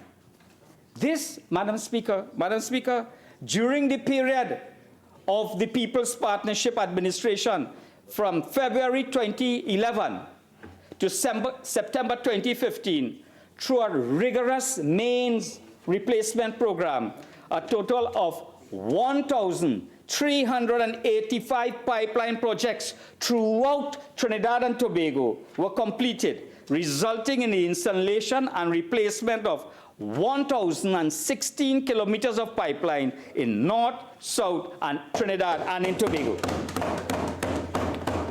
These projects, Madam Speaker, together with other capital works, benefited customers receiving a 24/7 supply from 18% in 2010 to 72% in 2015. So you move the water supply 24/7, 7 days a week, from 18%. That was our inheritance. We didn't moan and groan and blame. What we did was to act, and we acted by investment. We invested, the People's Partnership Administration invested, Madam Speaker, we invested over $1.649 billion in that period with the 1,385 projects. And because of that investment, you were able to move the water from 18% 24/7 to 72% 24/7 with a projection of completion of that 100% 24/7. What have you all done? What has public utilities sector done? What has been the investment? So you owe contractors, you delay payment of contractors, you do not make the investment in the infrastructure, and you have regression taking place in the water sector. So that all over the country now, as the dry season approaches, people are suffering from water shortage. All over because of a lack of investment. So don't tell me about prudence in your management. Prudence in your management requires investment in the sector, and we are not seeing that. And this Finance Committee report takes money away from the sector. When you could have paid contractors, you could have bought pipelines, you could have brought fittings for repair. Madam Speaker, currently, as I speak, the water wells, the wells infrastructure, over 24 wells are down, taking water away, further taking water away from the sector. So that therefore, at this rate, what you'll have a reversion to where it was in 2010 at this rate of regression, Madam Speaker. So, Madam Speaker, I cannot understand the approach taken by the Honorable Minister in justifying the 62 million taken away from the water sector. And the member speaks about prudent management. You know, Madam Speaker, that the CEO of the Water and Sewerage Authority, appointed in July of 2018, has been sent on administrative leave, forcibly so by the board, and in 2019 is yet to come out to work from 2018. How can you manage a massive enterprise which is over $5 billion worth, and you do not have a CEO? What is happening there? Madam Speaker, you have a litany of woes in the water sector, and the dry season now is upon us. But yet we come before this Honorable House to reconcile the books and suppress or take away $62 million from that sector. So it is clearly not a question of savings for the water sector. It is a question of denial. And when I listen to the Honorable Member, Madam Deputy Speaker, the Honorable Member indicated that some 215 million was suppressed from payment to statutory boards. When you suppress payment to a water utility like the Water and Sewerage Authority, whose last rate increase was in 1993, and you suppress payment, then how are you going to have an operational utility on a daily basis? When you remove management and you lead to uncertainty in the sector, how that can be an efficient utilization of in-house personnel? You have a problem. We must acknowledge, one of the first things you do in life is to acknowledge the reality. And this government, instead of acknowledging reality, what it does is apportion blame. It's not me. It's a kind of shaggy tune. It wasn't me. It's them. So what you have to do in this sector, in the context of the Finance Committee, I would like to see investment in the area. What I fear, and I'm not talking about the wastewater sector here as yet, because this is primarily in the water sector there has been suppression. But in the wastewater sector, there were 2 major contracts, all run by the IDB, all under IDB procurement. One completed, and the other, they had an extension of a fixed price contract by some $19 million US. And in response to a question from Finance Committee, they indicated that there are 2 legal opinions paid for by the Water and Sewage Authority dealing with Acciona Agua. It is as if that contract and the process of that contract, for the completion of that contract, Malabar is finished, Madam Speaker, just in the end completion area now, but San Fernando, the wastewater contract is in trouble. All under their watch. The Water and Sewage Authority, under the guidance of Chairman Romney Thomas, added an additional $19 million US for that fixed price contract. How they could do that? Because when you have a bidding process under the IDB, you have a clear indication or that the procurement process with a fixed price, they added ex gratia payment. Unacceptable, Madam Speaker. So, Madam Speaker, we are very clear that this administration is engaged in arithmetic for the reconciliation of the books, when the larger picture that is required of us to solve the problems in the society is left in abeyance, and their solution is demonize, dehumanize the previous administration, and you think that you will fool the electorate. There is a tipping point that has been reached by the Prime Minister in his addresses to the nation. At that tipping point now is finding crystallization, Madam Speaker, in the way that the country is looking. The unfortunate reality is that they look upon all of us as politicians, and that we are a category, and that therefore we must then face the reality that the country is in trouble. And the way you solve the problem in the country is not by unleashing warfare on the loyal opposition. It is by engaging in mutual tolerance and cooperation for the benefit of this country. And that is the kind of leadership that is required, given the crucial juncture that this country is at, Madam Speaker. Madam Speaker, with these few words, I thank you. Minister of Works and Transport. Thank you, Madam Speaker. Madam Speaker, I rise to speak on a matter before us, a bill entitled the Finance Variation of Appropriation Bill 2018, which is under consideration by the Honorable House. Madam Speaker, this bill seeks to approve the variation following the final review of the 2018 accounts. As a result of this review, it was identified under head expenditure 43. The Ministry of Works and Transport had savings of $43 million. Madam Speaker, the Ministry of Works has several responsibilities, one of which is the public infrastructure, transportation, and the both sea transportation. Madam Speaker, under our savings, there were 2 areas which accounted for the $43 million. One area would have been the Port Authority of Trinidad and Tobago. The other area is the Public Transport Service Corporation.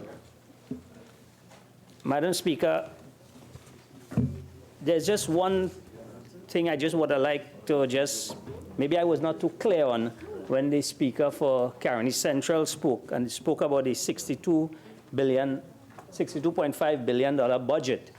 And I think it was 2015, he indicated that all was utilized was 59.59 billion, a saving of 2.5.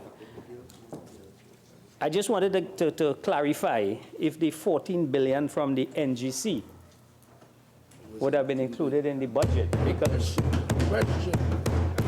I know, I mean, if I follow the debate and the presentation, it was clear that a lot of money would have been spent from NGC, and I don't think that would be taken into consideration in the annual budget, because these are for expenditures that would have been outside the annual budget. So I just would have liked a little clarification there, and I'm sure the Minister of Finance in his wrap-up will be able to answer some of the questions that you would have posed.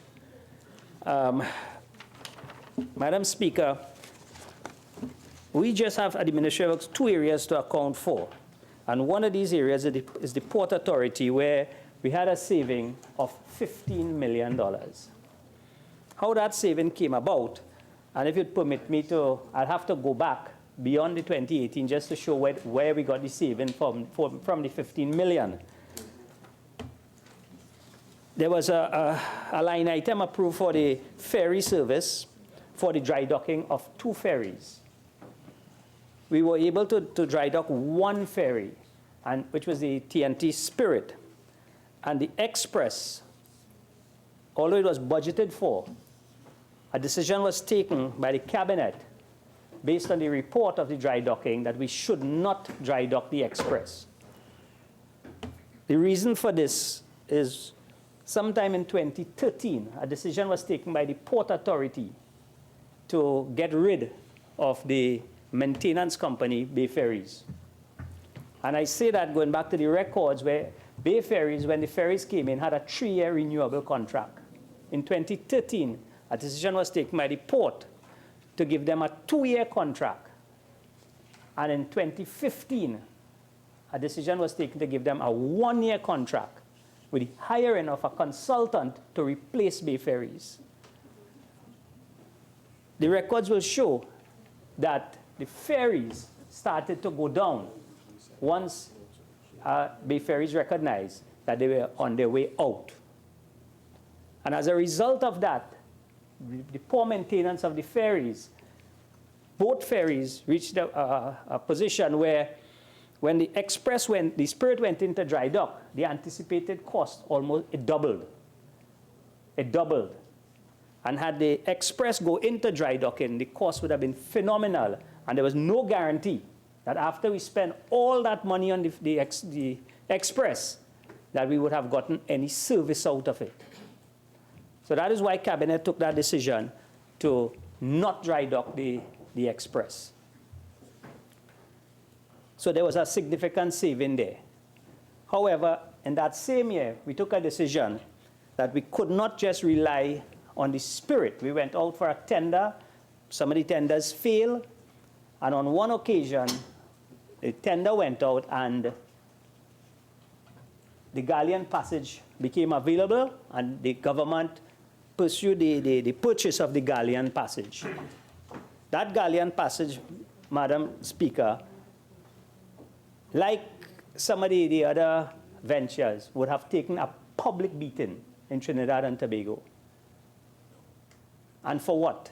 If I am to give you the records on the Galleon Passage, yes, because you see,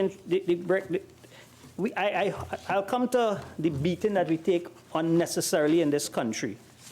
And the results of it is what we saw a couple days ago. The Galleon Passage made 94 trips to and from Tobago, 94. Of that 94 trip, 1 trip had to be aborted, 1 trip, because of rough seas, and it came back in. So 93 successful trips, transporting 24,551 passengers and almost 5,000 vehicles. But if the Galleon Passage leaves half an hour late, that is the big news in Trinidad and Tobago. I was shocked that people were calling me the Galleon Passage crash, only to realize a 20-millimeter scratch on the paint. And that was headline news last night. right? But this is Trinidad and Tobago, and in the absence of corruption in government, something has to make the news. So everything that you do is going to make the news in Trinidad and Tobago. The government also took a decision that in order to improve the dependency that we have on the sea bridge, that we would go out for the 2 new vessels. And again, that decision was taken in 2018, and I'm very proud to say that the government was successful in the negotiations and the purchase of 2 additional vessels. Deposits have been With a government-to-government agreement with no middlemen. So nobody will be getting commissions on those 2 vessels. And very soon, again, in 2018, we went out for a tender, and it's expected that by May of this year, a 3rd lease vessel for passenger vessel will be coming to Trinidad and Tobago. The negotiations are about to be concluded, and what we will have is 3 passenger vessels. What that will allow is for us to take the Spirit back off, send it back into dry dock, and keep the maintenance cycle. So these are some of the decisions taken in 2018. Also, we went out for a proper management team to improve the TTIT service, which is a service on the sea bridge. And we did say that there will be challenges until we get this right, until we get the new vessels. What I'm simply saying is that there's light at the end of the tunnel. We have 2 vessels operating. 1 vessel operates, I think, is 5 or 6 days a week. 1 operates 4 or as required. And all indications are that the galleon passage is taking more and more people on a daily basis to Tobago. So the Port Authority, with its savings, would have also dealt with back pay that they were saddled with the outgoing government. And that took us way into 2018, where there were a lot of protests on the port. And there were a lot of security deciding that they down tools, and we couldn't allow that on the port. So from that savings, we were able to pay the back pay. So we did not just didn't spend the money. We looked at other areas where we had to spend money, and we paid the back pay. And we did several things on the port that were outstanding. Unfortunately, we could not have spent all the money, so 15 million had to be saved. I would have loved to spend all the money, but there's a process to move money from one place to the next. And remember, we have to spend this in the financial year. We did spend some of that money on drainage and cleaning some of the water courses, because we did get just $1 million in that year, 2018, for the desilting program. And at the end of the financial year, we spent close to $35 million. So money was moved to go into areas, and that is why this year we would have, because of the amount of work we did in 2018, we could have started the Caroni program for the Caroni River with the gates and the pumps and so. So coming out of that money from the port, we would have done a significant amount of work with that money. But again, Madam Speaker, one of the reasons why we decided in 2018 to take these big steps with bringing in new vessels, buying galleon passage, and even going so far as to lease another fast ferry, is because we saw the need to grow the tourism market. And as Minister of Works, I don't want to go into tourism, but transport has a significant role in tourism. Yes, it does. Right? And because of the constant nag and the bad mounted of things like the galleon passage, we have recently, galleon passage in 2018, we have recently budgeted ourselves and increased the fleet for the major projects in Tobago, because we expect a lot of tourists would have come to Tobago. And that would have had a need for more vessels. And this is why the 2 vessels that are coming could take close to 1,000 passengers and a couple hundred cars each. Unfortunately, like the Galleon Passage, one of these major projects in Tobago suffered the same fate, where a group of people made so much a noise that the project had to be cancelled. You know what's unfortunate? I was sitting in this chamber in the other house, and I got a text message for a response from a journalist who told me, and I have the press release here, you know, I just don't want to read it into the records, from the Tobago chamber, within half an hour of the announcement that Sandals was pulling out, the Tobago chamber sent out a press release virtually begging Sandals, begging the government to keep the deal on the table. But you know, for 2.5 years, this government took a beating for Sandals, and the chamber never said nothing. Thank you. They never said anything. Now it's off the table, and they're begging to please put it back on. Please, we can't survive without it. Madam Speaker, the lesson from that is that sometimes you need to mind your business, because the people who carry you there will not bring you back. And I want us to remember the people of Labre when the smelter plant was going into Labre. And there were some people, mostly not from Labre. I think I understand, but I want you to come back to what sure. we're dealing with here, please. Thank you. Sure, Madam Speaker, I just want the people to understand that not everybody that speaking to you and about you have your interests at heart. And Tobago Sandals prove that. Madam Speaker, I want to speak now about the PTSC, where we had a savings of about $25 million. What was mainly responsible for that was the fact that the government, we were able to bring in new buses in 2018. And we did have a significant bill. Yeah, well, we did have a significant saving on the parts, because bringing in the new buses, we took out the old buses. We recognized that trying to fix the old buses was just throwing money down the drain. So we decided to cannibalize some of the buses, use the parts, and we had a significant saving on parts. There were also some saving in the PTSC, where overtime and so would have been saved, and we did get some saving there in PTSC. However, again, the government took that decision in 2018 to bring in new buses, and this is one of the because we recognize that we're building new highways. Some people have a problem with building highways in the bush. I don't think Sani Grande is the bush. That's where I came from. I'm very proud of Sani Grande.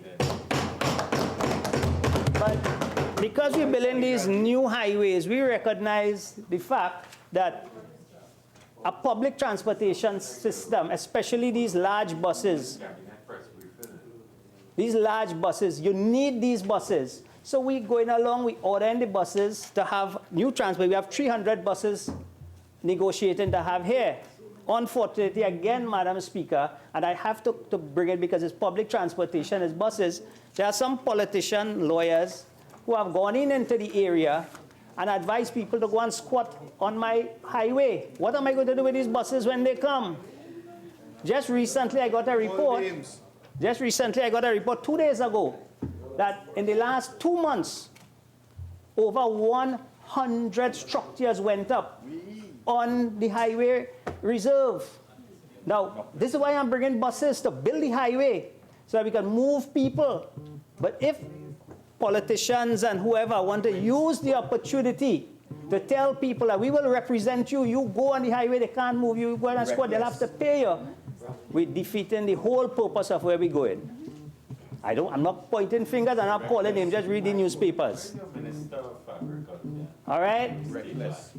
PTSC has a lot of work to do if we have to ease the transportation system. We cannot build enough roads to avoid traffic, but we could move people in masses. We can bring in buses, we could have an efficient public service. And the PTSC, it's on its way to modernize the public transportation system. But we can only do this if we work hand in hand. And it is not a nice thing when politicians on any side will encourage lawlessness. And I wanted to again tell the people of Sangre Grande, understand not everybody who come and promise you the sky have your interests at heart. Yep. I am fighting for you to get a highway in Sangre Grande. I am fighting for you to get a good bus service, a good public system. Don't listen to the people who come to Sangre Grande and promise you these things. I am sure the member of Komoto Manzalana will be very happy when we open that entire seaboard for all the people in Sangre Grande. Because we learned the lesson in Tobago, we've learned the lesson in Labre, and I hope my people in Sangre Grande understands that they should do everything to ensure we get a good public transportation and a brand new highway.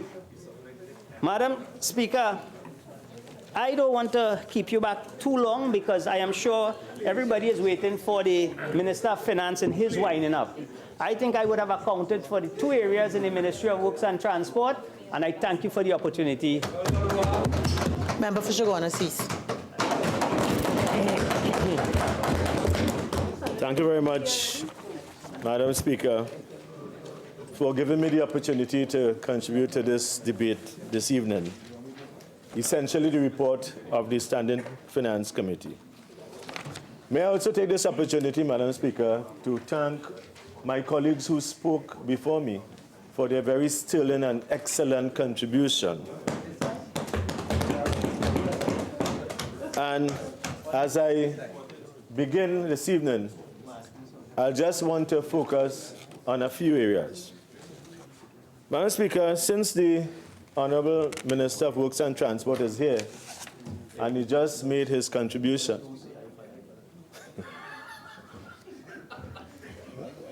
he made his contribution. You did not fire me, it was Mustafa Abdul Hamid. And I wish to start with my contribution with some responses to the Honorable Minister of Works and Transport. I just corrected him when he gave the statement about $25 million that was saved. Just indicate that it was $29 million. And therefore, I want to begin, Madam Speaker, with effectively Head 43, Ministry of Works and Transport, Subhead 06, Item 004, Subhead 52. And the explanation that we have been given for this saving, and the Minister reiterated it just now, is the fact that he had acquired 35 new buses, and that has reduced substantially the cost of spares, the procurement of spares, and maintenance. I just want to ask the Honorable Minister, through you, Madam Speaker, what I would have liked to hear from him this evening is what other things you could have done with that $29 million to improve substantially the service of the PTSC to the commuting public of Trinidad and Tobago. With respect to the issue of spares and maintenance, and maybe I may want to file that question at another time, it would have been good for us to hear who is the agent. The Honorable Minister indicated with respect to securing sea transport, that they were cutting out the middle person and so nobody was going to get any monies. But who is that person? Who is that middle person responsible for procuring the PTSC spares and maintenance services in between the supplier and the PTSC? And, okay, if you... Madam Speaker, the person who, let me first start by saying who got the new buses is the same supplier who supplied it under the UNC. Because it was a public tender. It was a public tender. It was won fair and square. And in true P&M style, once you win a contract, you're entitled to the contract. So it was the same supplier who was being used under the UNC. And I think it's a member of your party. Okay. Thank you. Oh. Well, I don't think that the minister would have ascribed any aspersions to me in what I was saying. I think I want to go into the substantive issues in terms of the savings. I just want to read, with your permission, Madam Speaker, what the Honorable Minister said on Monday in the deliberations of the Standing Committee. And if I may quote, you had invited him to make his contribution, and Minister Sinha indicated, "Thank you, Madam Chair. The Ministry of Works and Transport is responsible for providing public infrastructure and transportation for the social and economic development of Trinidad and Tobago. We see ourselves as responding to the basic needs of the population." He goes on to say that what he was proposing and what he was going to talk about was in keeping with Vision 2030 under the theme Improving Productivity through Quality Infrastructure and Transportation. Further went on to say, the ministry intends to provide safe and efficient transportation and infrastructure, which we have considered to be the backbone of any economic and the key driver for social and economic development. Madam Speaker, as I continue along the lines with the PTSC, the Honourable Minister indicated earlier on or just now that what he was doing is cannibalizing the buses that he has to try to take parts from them to repair existing buses. When the Honourable Minister came here on Monday, he indicated that the optimal size of the fleet was around 500 buses. That is what he was aiming to have as a complement of buses. However, it is my view, and I'm informed, that there was a study done by Volvo, and one of the things that they indicated in that study, they had recommended at that time of the study, was approximately 650 buses. Again, if I remember correctly, the Honourable Minister indicated that there were about 260 buses that were operational. I just correct. Well, I just want to correct. I never said the fleet was 500. What I said on the study, it is recommended 500. Right. What we had was 260. I didn't say the fleet was 500. No, and thank you. Madam Speaker, I don't think I said that either. I was saying that the optimal size that he was hoping to accomplish and working order would be 500. And hence the reason why, and I want to be fair to him, the Honourable Minister indicated that he was looking to secure 300 more buses. But I think what I wanted to indicate as well, with respect to these 35, and I am advised it's either the Haiger or the Yutong buses that would have been used, the Haiger buses from China. And these buses, I'm not sure whether they continue to be diesel or CNG. And the question is, even if it is diesel and CNG or a combination of both, do we have the spares to service these buses when they go down? And is it possible that part of that money, rather than surrendering that money to the Ministry of Finance to pay for the debt at the central bank, the interest and so on, whether that $29 million could not have been used more properly to ensure the working order of these buses?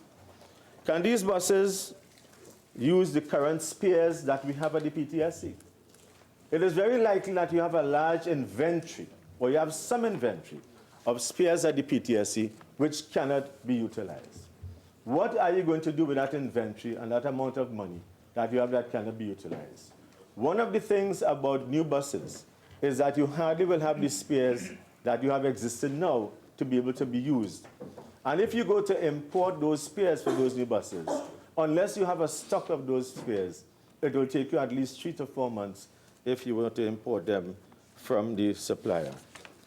And therefore, Madam Speaker, one of the questions we want to put on the table and to ask is, while you are saying that you might have 260 buses operational, the question that you have to ask and the question that the minister must tell the country is how many of those buses are run out on a daily basis.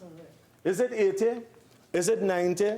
Is it 100? Is it 120? What is it? So out of that 260, how many of those are not being utilized? In addition to that, 240 that are non-operational. Madam Speaker, I want to tell you where I live, and not too far from where I live, and I go to work as well.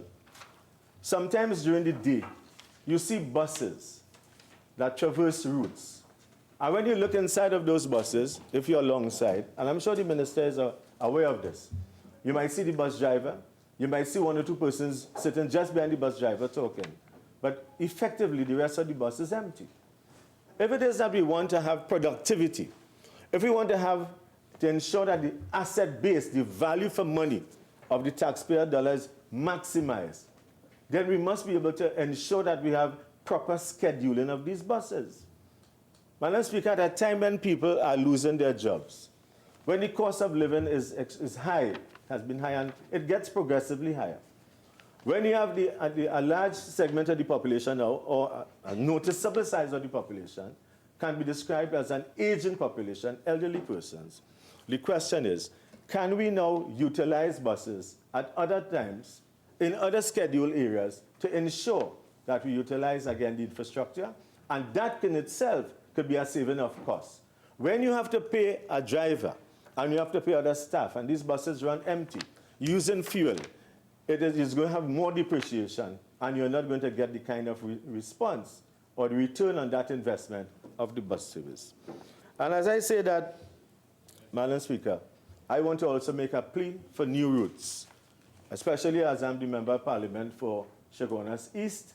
There are some areas that are not serviced by the PTSC, and we'd like to ask for some of those, and I'll be communicating. And I may indicate to the Minister now the areas of endeavor, the new development at Oasis, even parts of Lanch Park, and along that bridle road that takes you from Chaguanas straight up to Kudapia. As we're talking about these new buses, one of the things that we also have to consider is the training of the staff and the mechanics to service these buses. Madam Speaker, when I was the Minister of Tertiary Education, we had embarked upon a program to empower and to train the mechanics to ensure proper maintenance of these buses with the National Energy Skills Center.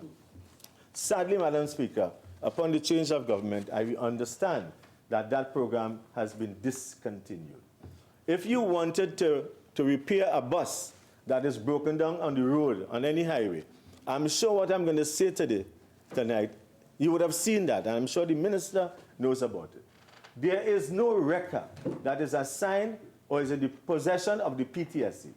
Buses are no longer wrecked. What happens is, they take a bus, they put the mechanics in that bus, they drive to the bus that is broken down to fix the bus that is broken down. So you use a bus with people in it, when that other bus could be used on a route that could be more valuable to the commuting public. These are some of the things that I want to raise in terms of that $29 million, Madam Speaker. Madam Speaker, in 2015, under the then Minister of Transport, Mr. Stephen Cadiz, he launched a bus service in Chaguanas called the Inner Borough Bus Service. And when he launched that with the PTSC, he was saying that it is similar to what happens in a city bus service in Port of Spain and in San Fernando. Effectively, for those of us who went to school in San Fernando, it's almost like a round-the-tongue bus. And that bus in Chaguanas was launched and earmarked to move around the area of the borough of Chaguanas as it prepared for the launch of city status whenever that comes. And the bus was really assigned to move from the center of Chaguanas to the Price Plaza, where Price Mart is, and the environs, to move people around to the commercial centers. I want to ask the minister again, if he is looking at productivity, if he is looking, for example, at and I'll speak about this very briefly when I touch on the Ministry of Health, you have people who need to commute to the public health service in Montrose. It's very difficult. I want to ask the minister if he cannot have used part of that money, or if he could find some money to reinstitute that inner borough bus service that will be of assistance to so many persons. The borough of Chaguanas has in excess of 100,000 persons that reside in that area. And right here we have the Chaguanas West and Couva North and so on, Karen East, all of those that will benefit from such a service. Madam Speaker, I want to also ask the minister whether it was not possible to utilize some of that $29 million to improve the infrastructure at the main garages and the bus service centers at San Fernando. I know the member for San Fernando West is eagerly looking to see what will happen with the waterfront project. I want to tell him quite frankly, he should be very careful in his excitement and his enthusiasm to see that project, because the PTSC compound and the Lady Hills Extension Road is still there, even though there was a 15-acre plot that was identified by us, 14-acre, just north of the Brian Lara Stadium, where that new facility would have been placed. So in terms of the infrastructure, when you look at the aging infrastructure at Port of Spain, at San Fernando, at Sangre Grande, and at Scarborough and Tobago, some of that money could have been used to improve. Madam Speaker, I don't know whether we have been taking a look at along the highways of some of these bus stops. I mean, clearly some of them need to be improved, even in terms of the mall, the PTSC malls, and along the Eastern Main Road, along the priority bus route, and other areas. So in terms of the infrastructure upgrade, I'm asking, I think there should be some consideration. Some of these bus stops, when you look at them, and as opposed to some when you look abroad, they're very risky, if you want, we might say that, to stand in these bus stops, especially at nights, because you could hardly see if you're approaching the bus stop or if you're leaving from the bus stop. And invariably, some of our other colleagues who are differently abled, in very many ways may find themselves as a lodging in those bus stops. And I don't know whether there's an active security system. I want to also ask the question of the minister in terms of this $29 million. What is going to be done in terms of the tools and the equipment? Do you have sufficient tools and equipment? Now, you could say that we would have saved a lot of money in terms of the new buses. But these new buses are going to become old buses very soon. When the time they start on the road, they will have challenges. And if you do not have the tools and the equipment and the personnel who are properly trained to repair these buses, and if you decide to give these services outside the maintenance contract, and in terms of, in various ways, mechanical or otherwise, some of that as well could be hemorrhaged out of the coffers of the PTSC. Madam Speaker, I think, as the minister indicated, and I know that Carlson Field, just like in the case of Brian Lara, was going to be a station, but in the case of Carlson Field, there was a plan before to have the derelict buses located at that area. And the question is the PTSC, through the Honorable Minister, going to be looking at the whole aspect of how do you utilize these buses that are no longer in operation? When you got the buses out with the seats and so on, are you going to be working along with the EMA, who had a proposal some time ago for the building of reefs along the seacoast? And in some cases, like in Australia, some of these bus shells are used to prevent soil erosion, to prevent coastal erosion. I think if we look at what is happening in the world today, and look at innovations that are taking place, and how do we maximize the use of even wastage in a sense, we can find that it can be of benefit to us, our citizens, and the future citizens of our country. Madam Speaker, one of the things that I noticed, and in terms of this $29 million, is the deluxe bus, the coach service. The deluxe bus service, which runs from Port of Spain to San Fernando, and from Sangre Grande to Port of Spain. In 1 year, the figures that I have is that they possibly transport about 1,500 persons. And this is referred to as the express commuter service. But when you look at the main center for this express commuter service in Port of Spain here, you find it is not very welcoming. It needs a lot of enhancement. And if the Honorable Minister would like to improve on these infrastructure to make it more welcoming, I'm sure a lot more monies could be made from it. Madam Speaker, in addition to that, I just wanted to indicate the whole concept of charters. Now, some people may say, well, how will you have charters if you don't have enough buses? I want to also ask the question, is the minister going to work alongside with various NGOs where these buses are no longer in use and non-operational, rather than to keep them or to just get rid of them or to dump them? Is it possible that you can offer some of these buses to the churches, in terms of the religious organizations, the sporting organizations, the NGOs, so that they can repair those buses and have them for their use? Why not do that? As a matter of fact, what has happened to the apprenticeship system at the PTSC. Many years ago, that was an outstanding. Madam Speaker, Sorry. Standing Order 48.1, please. I crave your ruling. Shagona cease. I want to uphold the objection of the member for St. Joseph and ask to remember we're talking about 2018. And, you know, some of your presentation, I understood you to be asking if things could not have been done in those areas. But, you know, I think going forward here, you have to be very careful because you're talking about the future and we're really in the past, unfortunately. Thank you very much, Madam Speaker. Much obliged, and as a matter of fact, I was looking at the context of the 29 million in 2018, what could have been used in that year for furthering other plans of the PTSC. Madam Speaker, I just want to move on now to another aspect of the Standing Committee. But maybe before I go there, maybe I should just raise the matter of health, which deals with line item 04000904. And I just want to focus a bit on the North Central Regional Health Authority, where there was a saving of $9 million. And while it had to do in terms of the procurement of goods and services, I want to ask the Honorable the Minister of Health, whether in 2018, since I have to focus on that, whether anything with respect to the Chaguanas Health Center was done, with respect to designs and to be moving towards. It is my understanding that the designs were completed and they were going to be evaluated by a contractor in 2018.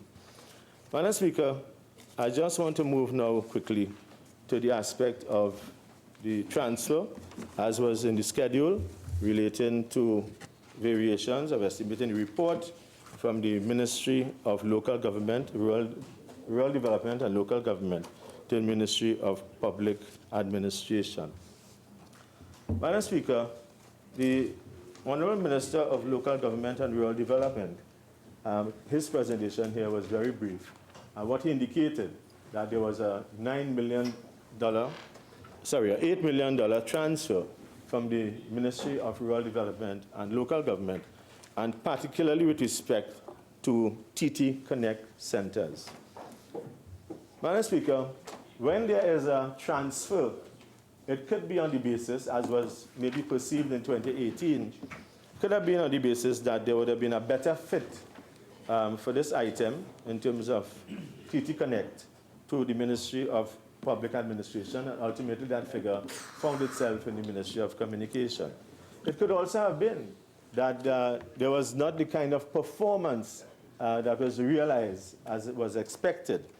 It could also be that the targets were not accomplished, that there were issues with staffing, there were technology problems in terms of these TT Connect. And with respect to TT Connect, basically when we look at the centers, because I inherited TT Connect in 2010 in the Ministry of Science, Technology, and Tertiary Education. And TT Connect centers, they would have had centers in Trinidad and in Tobago, and in the case of Tobago at Bon Accord, and in the case of Trinidad, Tunapuna, Kireb, Sangre Grande, and so on. But one of the things that we also looked at in terms of TT Connect was the aspect of the mobile facilities. TT Connect has 3 buses, and one of the underlying philosophy and principle of TT Connect was to ensure increased connectivity and an online platform for government services. Madam Speaker, with respect to the centers, I just want to indicate that while you have these fixed centers, and there was one that was opened in Gulf City in the constituency of the member for San Fernando West during my time, and I'm referring again to 2018. It was before that, but in 2018, that facility was discontinued. It's called MTES 1. With respect to the 2018 allocation, there are a number of things that I would want to ask, and particularly with respect to the mobile facilities, the 3 buses. Madam Speaker, I don't know if it is known, but I just want to indicate that when you transfer these sums of money, like $8 million from a Ministry of Local Government and Rural Development, that would have been the first ministry that receive the responsibility for TT Connect. TT Connect really is in alignment with iGov TT. And therefore, there's a synergy which one expects in terms of the fulfillment of the needs of the citizens, particularly with a number of government services, whether it's in terms of board paper, whether it's in terms of land taxes, whatever they may be. Now, in the case of the buses that are also marked as centers, I just want to indicate that while you transfer the $8 million from under the heading of TT Connect service centers, and these buses are also, since my time, have been seen as TT Connect service centers because they will go through the rural areas and they will position themselves in a place and provide these services to members of the community. I just want to indicate that there are 3 buses. But these 3 buses, as you transfer $8 million now from one ministry to the next, what is it are we transferring? Are we transferring facilities that are used, can be used, or are available? Or are we transferring nothing? And I'm saying that in terms of the mobile centers. And why I'm saying that, Madam Speaker, is for the last maybe 18 or over a year now, these 3 mobile facilities have been parked up at the PTSC compound in Port of Spain. For example, one of the buses, the Thomas Cummins bus, and this is since 2018, Thomas Cummins bus, so let's tell you how old that bus is, TX 8350. That bus is unable to be operationalized because although it has passed inspection, it has not been reclassified by the licensing office. The second one is a smaller one, TB 8114. And that was supposed to be, an assessment was supposed to have been done for its disposal.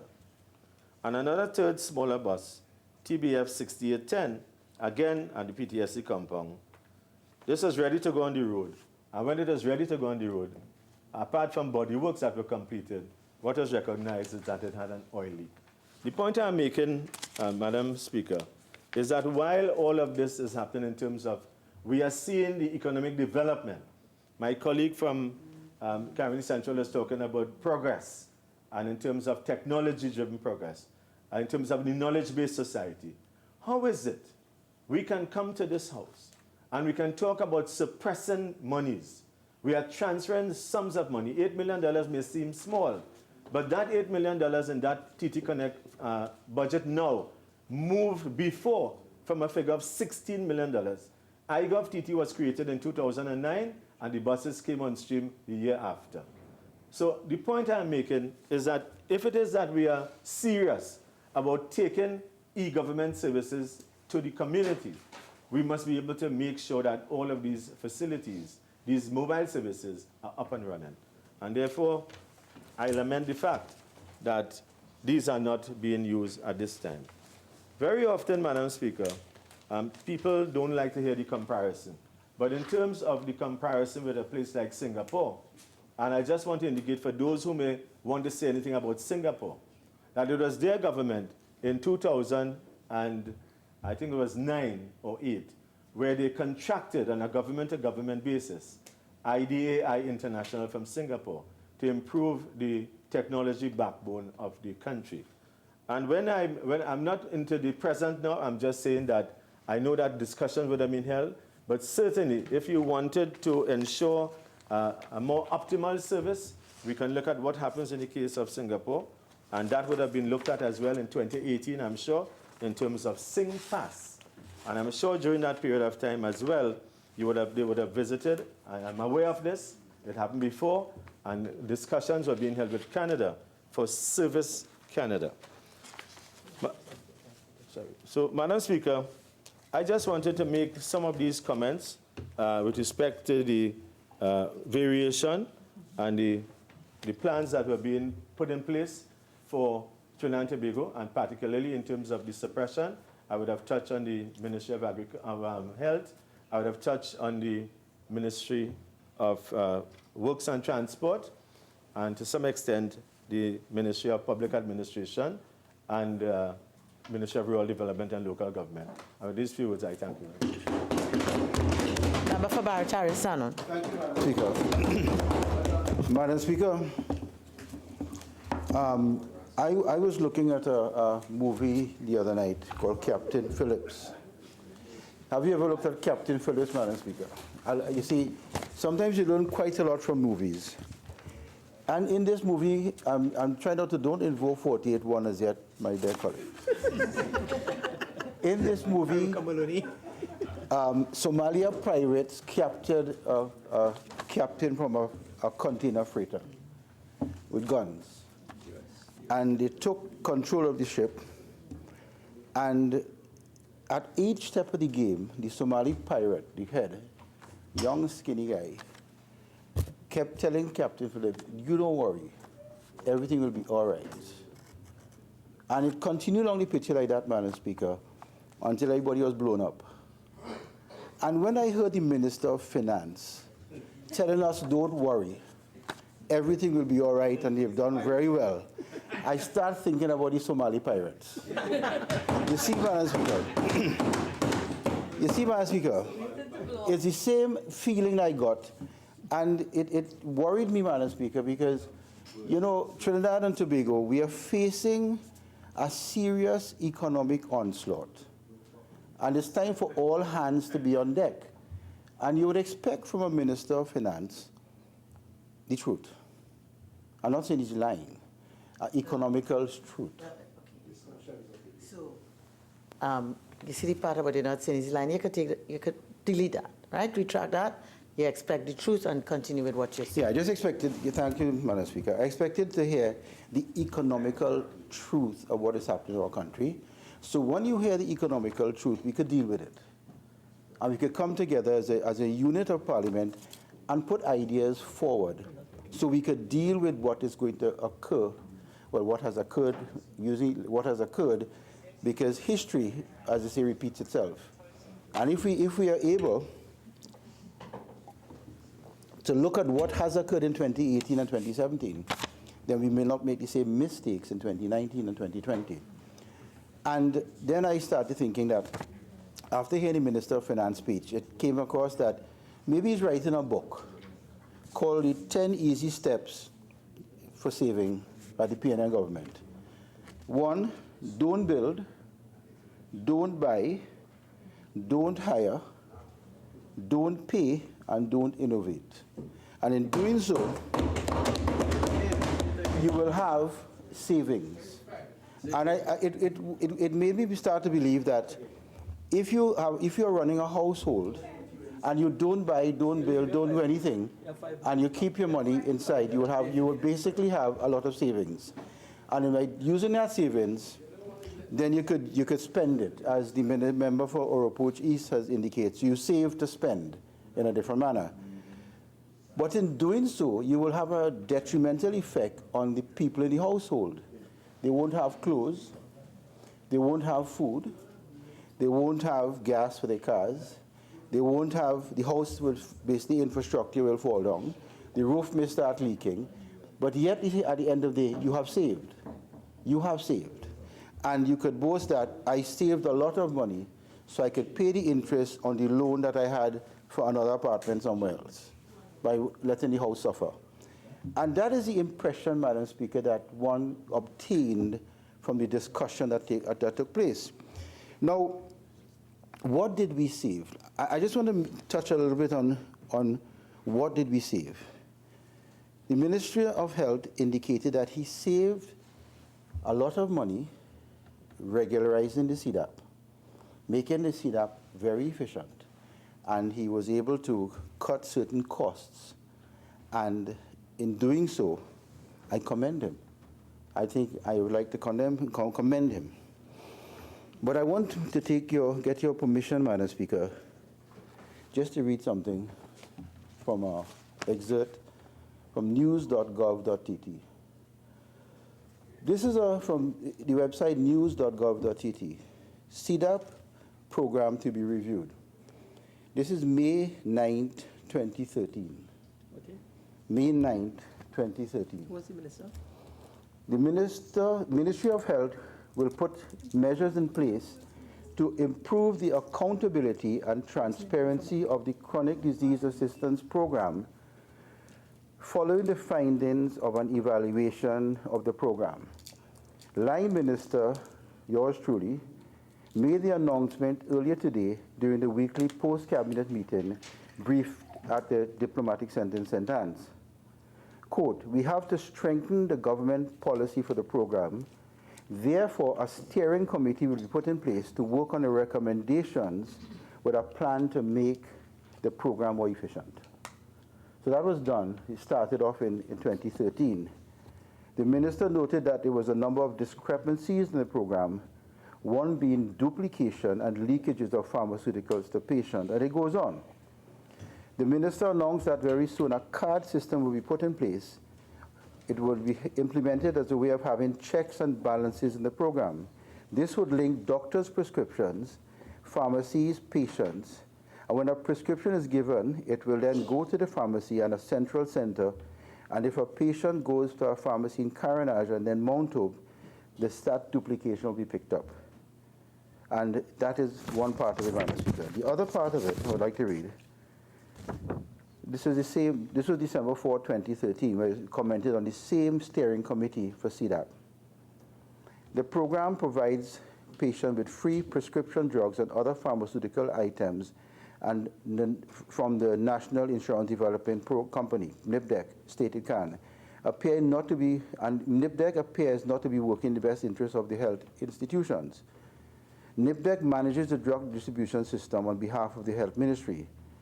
And quotation, I'm going to look at moving CDAP from NIPDEC and put it in the hands of the regional health authorities, because we had passed legislation then, to do their own purchasing, because CDAP and NIPDEC do not seem to be working in the best interest of the health institution. And now from that, Madam Speaker, and I see it on the schedule here, the National Health Services Company Limited was born to deal with the problem of CDAP and through the Ministry of Health working that system. The minister is on record saying that that was not taking place, but I see there's a transfer of funds to that company of about $500-something thousand. You see, Madam Speaker, we recognize the deficiency of the system and where it had to go. And we started putting certain things in place to deal with the inefficiencies of CDAPs. And I'm very glad the minister had such savings in the last 2 years that he could give the Minister of Finance more money to pay his interest and his debts. Now, Madam Speaker, the Minister of Finance has indicated that the Minister of Health, he lauded his activities and his savings of the Ministry of Health, saying he was doing a lot with very little and saving. I would like to indicate that the Minister of Health should take over certain aspects of the Minister of Education. You see, Madam Speaker, when you look at it, savings, I'm quoting from the document, the savings from the Ministry of Education occurred, and I'll quote something, cabinet approval was not obtained for the disbursement of funds for the School of Nursing and the student nurses stipend, $5.5 million. This was 2018. Madam Speaker, in my constituency office, nurses have come to me, student nurses, and indicate that they have not got their stipends, and in doing so, they cannot take care of their day-to-day needs and activities, their books, etc. And as a result of that, they were asking that we see if we could get them the stipends given to them. And when you look at this, and you see that approval was not obtained from the Minister of Education for the nursing student stipends, it begs to wonder, was this really a saving, or was this really a denial? You see, Madam Speaker, you also look at the Ministry of Education, there was the expansion, the savings due to the lack of expansion of the School of Dentistry at the Eric Williams Medical Sciences Complex of $500,000. You see, Madam Speaker, the reason I'm bringing this up, when we had a visit to Cuba, in Cuba, Madam Speaker, the Minister of Health was responsible for the training of nurses, training of doctors, and training of all medical services. Cuba had initially, in the early days, had split it into two things: Ministry of Education for training, Ministry of Health for health. It did not work. And this is a classical example of looking at something that is put in a certain ministry that is not working. And I would like to recommend that because this is not savings but denials, that the Ministry of Health should take over the training of nurses and doctors and dentists from the Ministry of Education. There's also another aspect of it, Madam Speaker. Ministry of Health. There was savings in the, this is the two of 2017 and 2018, allocation on the general administration. There was savings of contract employment.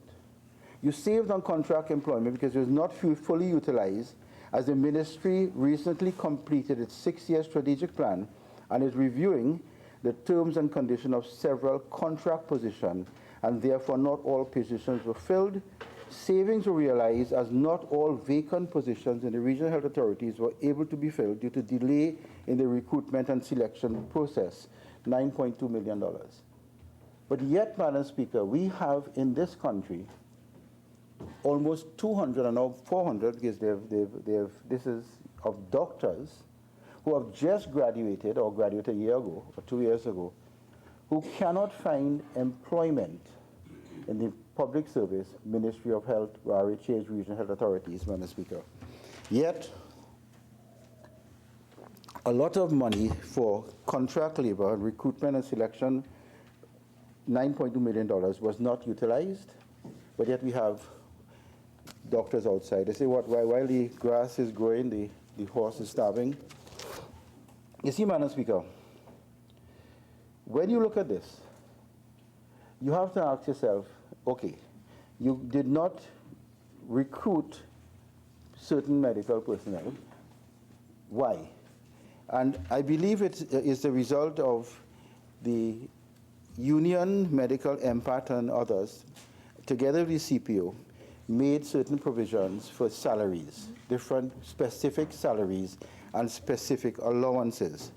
Now, Madam Speaker, if you have a lot of doctors outside and you have money for recruitment, the Regional Health Authority Act allows one and the regional health authorities to negotiate one-on-one with a medical person and come to an agreement of a differential salary. And having that differential salary, you can then employ these people, these doctors who are outside doing nothing, and put them in strategic areas for them to complete their surgical or their specialist training, but at a lower salary rate. And you can negotiate that.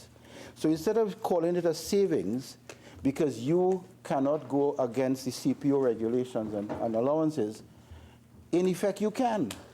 And that's why I said the Minister of Finance is writing the book on 10 easy steps and don't innovate. One has to innovate, Madam Speaker, if one has to go forward.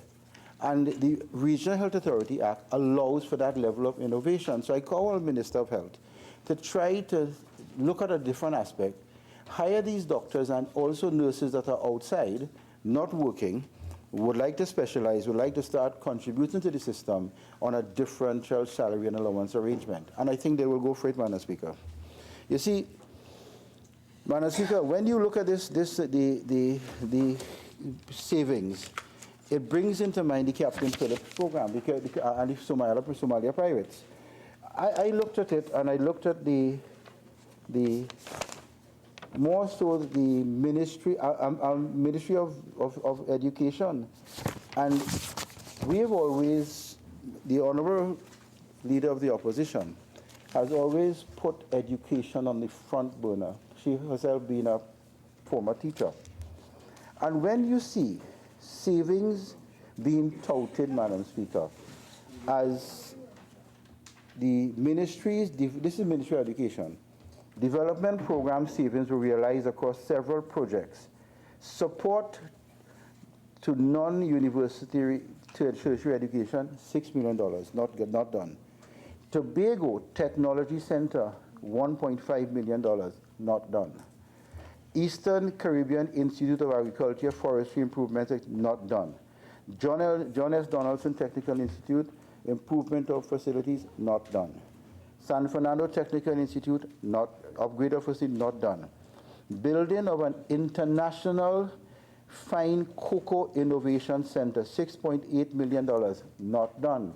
Cocoa is king, Madam Speaker. And we had at one time, I don't think we still have it, I'm not sure, one of the best cocoa products in the world. University of the West Indies, they were pioneers in cocoa development. People came here to learn. And if the ministry cannot see it prudent to build or start building the International Cocoa Innovation Center and sends it back to the Ministry of Finance as savings, something is definitely wrong with our ability to innovate. And I would believe, Madam Speaker, one has to start changing the technocrats because of lack of innovation, rather than going up the ranks based on seniority in the system. And you go up the ranks, seniority to death. That's our system. And as a result of that, innovation dies at the base and doesn't go forward. You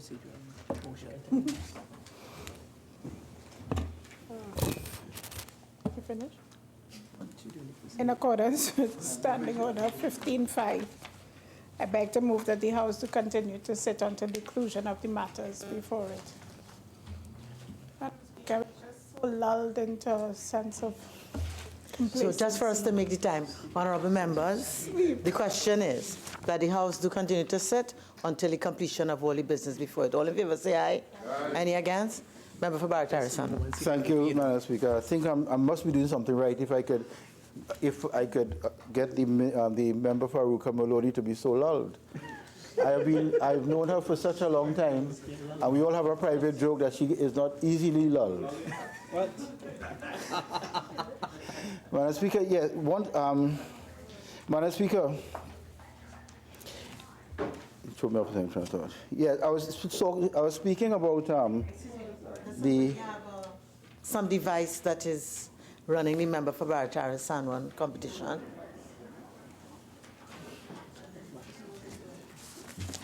Could the member with the device please leave the chamber?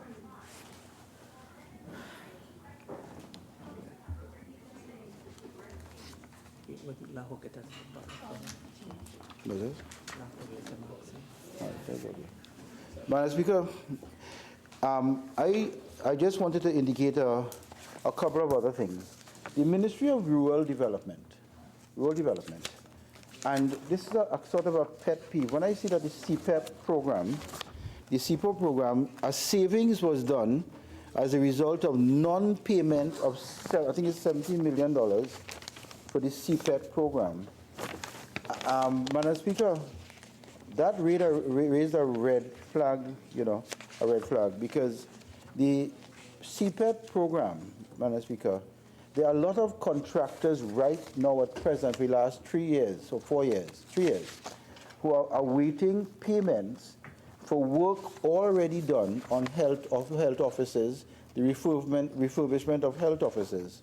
You see, Madam Speaker, they have been waiting, they've been going to court, they've been back and forth through court. Some of them are from my constituency, I know some of them quite well. And I also know that they have not been paid. Some of them have been threatened by contractors, they've been threatened by other people, threatened by workers. And the Minister of Finance is beating his chest saying that they're not being paid and they're still waiting to be paid. Madam Speaker, that is not a savings. That is a denial, not a saving. It's a denial of people's rights, etc. And you're taking that, in fact, that's why you started by saying it's a household, Madam Speaker.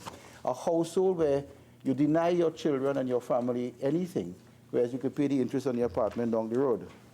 You see, Madam Speaker, I would like to say that the $17 million that is being saved through the CPEP rural development is denying the CPEP people their rights.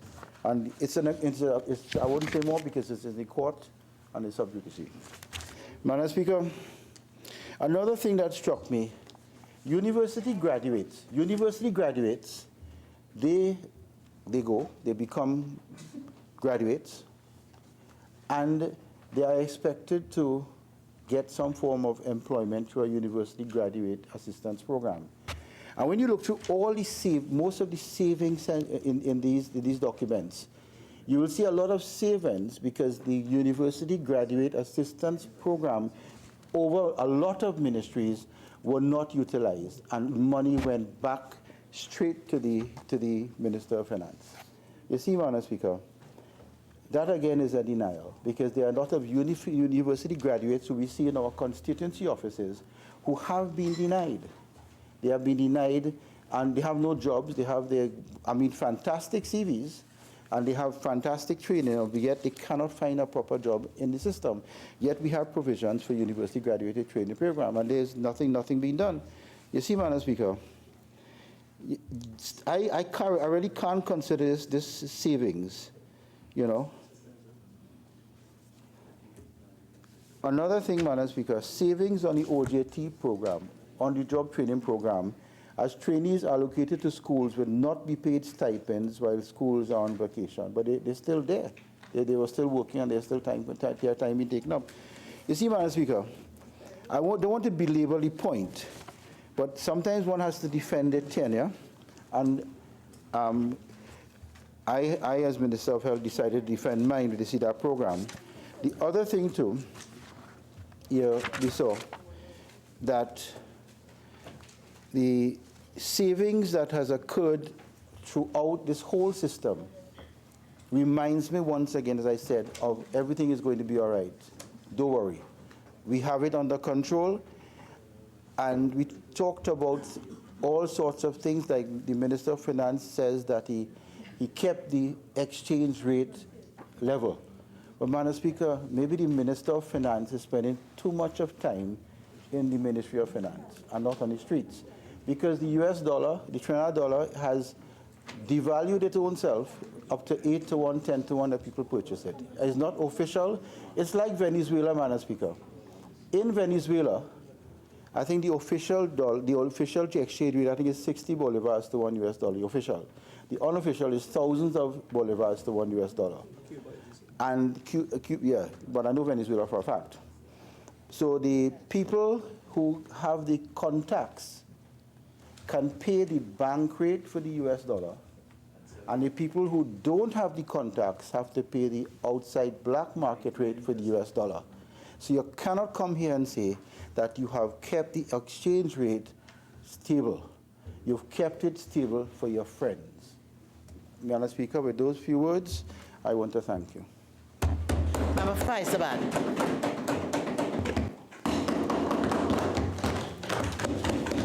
Thank you very much, Madam Speaker, for the opportunity to make a short contribution on this motion to adopt the report of the Standing Finance Committee on the variation of the appropriation for fiscal 2018. I just want to congratulate my colleagues on the side who have made some very valuable contributions.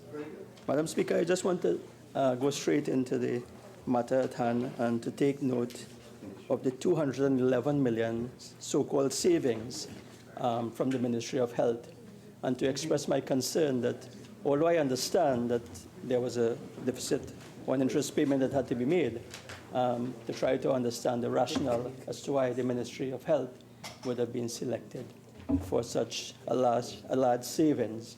In my mind, the question that comes to mind really is savings, but at what cost?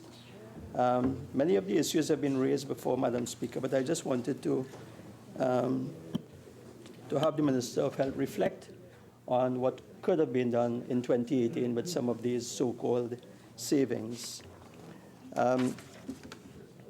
Madam Speaker, and I'll refer to the document perhaps by heading, so it will be easier to understand where I'm coming from. And if we look at the items under drugs and other related materials and supplies, Madam Speaker, if healthcare workers are the backbone of the skeleton of the body that provides healthcare, then the drugs and the materials and supplies represent the flesh of that body that is required to provide healthcare. I'm making this point to say that if you make a cut in such a significant cut into that particular line item, it can affect the functioning of this sector itself. And yet, I've noticed that this item was targeted for a cut of $119 million out of that $211 million. And that, Madam Speaker, has me very concerned. I take the point of the Minister in terms of the rationalization of the drug formulary. I commend that.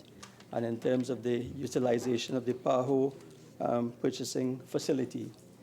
But, Madam Speaker, when I looked at the figures, and if you will permit me, in 2017, under this item, there was an expenditure of $564 million.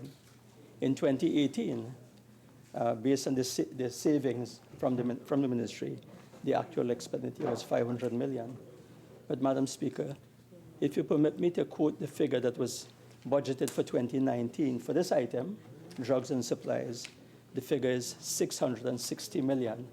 That raises in my mind, Madam Speaker, as to why you would now have to come back and allocate an additional $160 million in 2019. I'm just referring back to the 2018 figure, just for comparison. So the question that would be in my mind and in the minds of the population is that whether this saving was sustainable or whether the population was in fact shortchanged. But I just raised that based on the figures that were presented here to us, Madam Speaker. My colleague, the member for Baratiera Sun, has spoken at length about CDAP. I just want to refer to the minister's statement regarding drug shortages and the reasons for that, and to suggest that perhaps some consideration could be given to some sort of alliance amongst CARICOM countries for purchasing of drugs that are difficult to come by in bulk purchasing, so that you create a large enough market. Sorry. He said so. Madam, Sure. Thank you very much, Member. I just wanted to remind you that the minister did say that they have started doing bulk purchasing with other CARICOM countries. He made that point. Thank you. Yeah, but what I'm just wondering if that is a formalized arrangement or whether it was just an ad hoc arrangement, and therefore I was going to indicate that. Sorry, if I may. Yes, it is. Because, if I may, thank you for giving me, because a number of the drug suppliers have said that the amounts that we each order are so small, sure. We have started doing it together, and it is a formal arrangement. Yes. Thank you. Yeah. Thank you very much. You're welcome. The minister didn't make that clear, so I just wanted to seek clarification. So, Madam Speaker, if I can move on to the second item with regards to the medical treatment of nationals and institutions. And again, one of the things that concerns me here is, in terms of, we're talking savings, we're talking dollars, and yet the explanation says a higher number of patients were treated within the public healthcare institutions. That's commendable, but it perhaps would be more useful if we can have some sort of numbers, in this explanation. I also wanted to make the point that the mix between providing services in the public health institutions and utilizing private healthcare providers should not be an arbitrary one, but should take into consideration two factors. Because you can provide more services in the public health institutions, but the factors that should be considered is what is the waiting time when you bring those patients back into the public sector, and whether you're getting value for money. And I make this point with regards to whether the government and the ministry and the minister have looked at providing what they would regard as acceptable benchmarking for waiting times. Because the issue of long waiting times is always an issue as far as patients are concerned, and therefore it might be important for the government to give some sort of indication to the population as to what they consider an acceptable waiting time. And of course, this will depend on the procedure and so on that is involved, but I'm talking about waiting time for clinic visits, for surgery, for different procedures, and perhaps some sort of regards to benchmarking could be looked at so that we'll all be speaking on the same page. And I also although it is good to say that you've taken work from the private sector, and not from the private sector into the public sector, we also have to look at what if you're getting value for money for some procedures, because there are some procedures that perhaps can be done more efficiently and can be more cost effective in the private sector. So I'm just making that point. I take note that some of the savings were due to the verification and reconciliation of claims. I think it's a very important point, Madam Speaker, and I just want to share my experience when I became chairman of the Southwest RHA in 2010, and to state, and the minister, to state that a bill of $40 million was encountered for services that were rendered at a private institution. And when this was for neurosurgery, it was a situation where there were no neurosurgeons in the San Fernando Hospital at that time. And in the years prior, 2 or 3 years prior to 2010, there had been a facility where patients who required neurosurgery procedures would be sent to a particular private facility. And what I discovered is that the bill just kept going up and going up. And what was most amazing, Madam Speaker, is that these patients were supposedly sent for neurosurgical procedures, but invoices came back to SWRHA for other procedures, including hysterectomies. So that was most amazing. At that point in time, checks and balances were put in place, and I trust that the same system continues to operate in terms of how we regulate expenditure, or outsourcing, as we sometimes call it.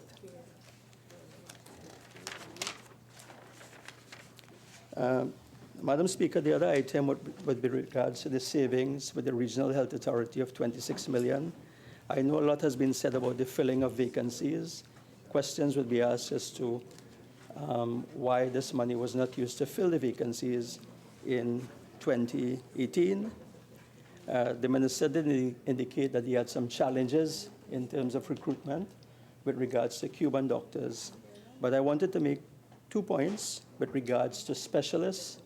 And if you will permit me to refer to an article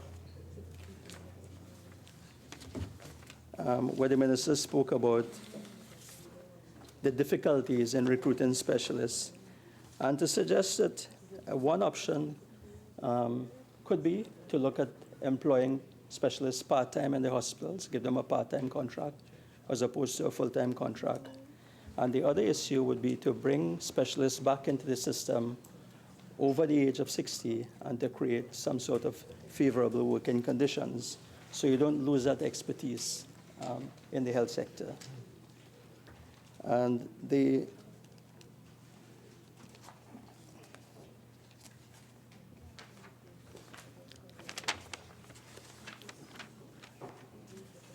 so, Madam Speaker, I wanted to move on to look at one other item, which is really the hospital refurbishment program, and to use here the point with regards to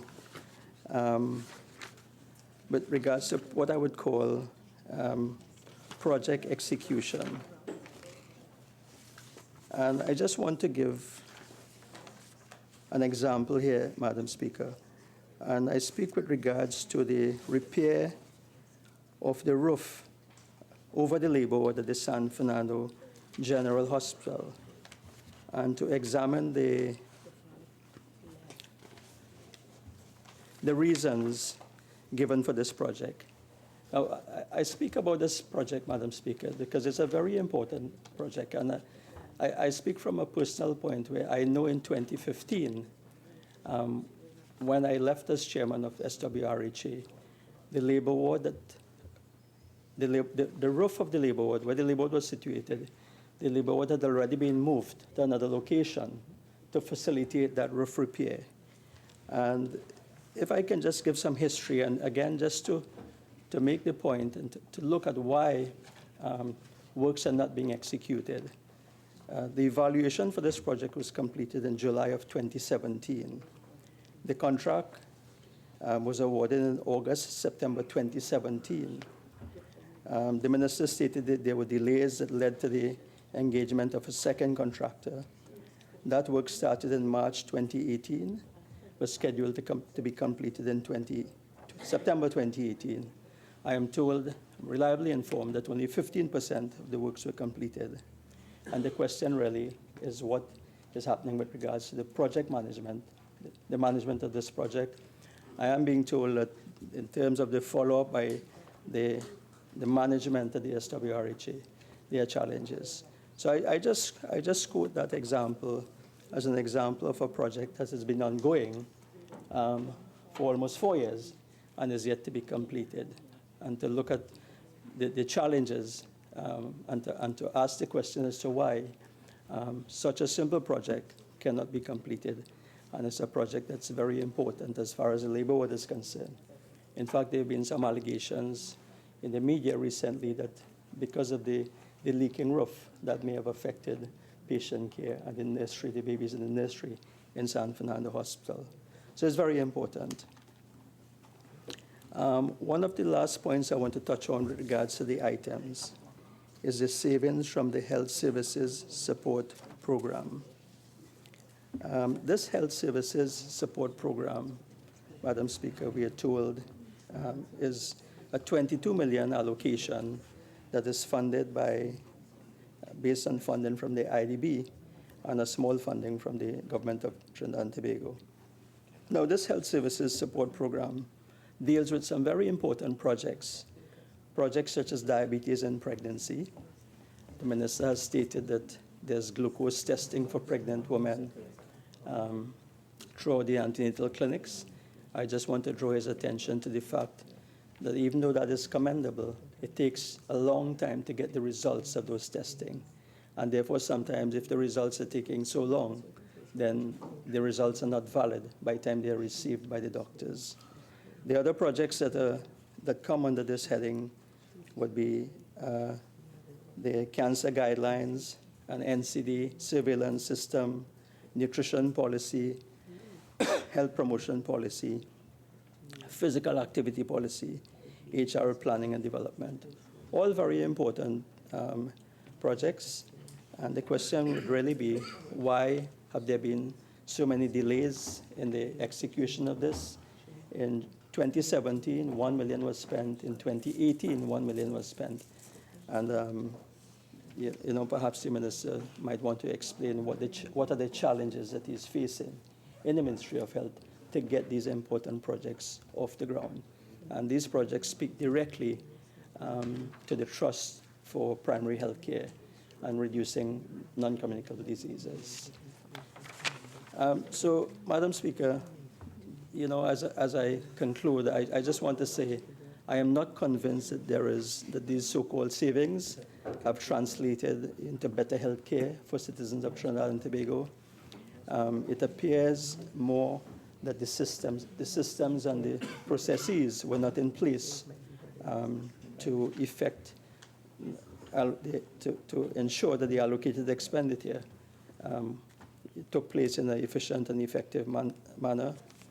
I'm sure that the population will be dismayed and disappointed that $211 million, which was allocated to the Health Ministry in 2018, was not spent, whilst they continue to suffer for basic healthcare services.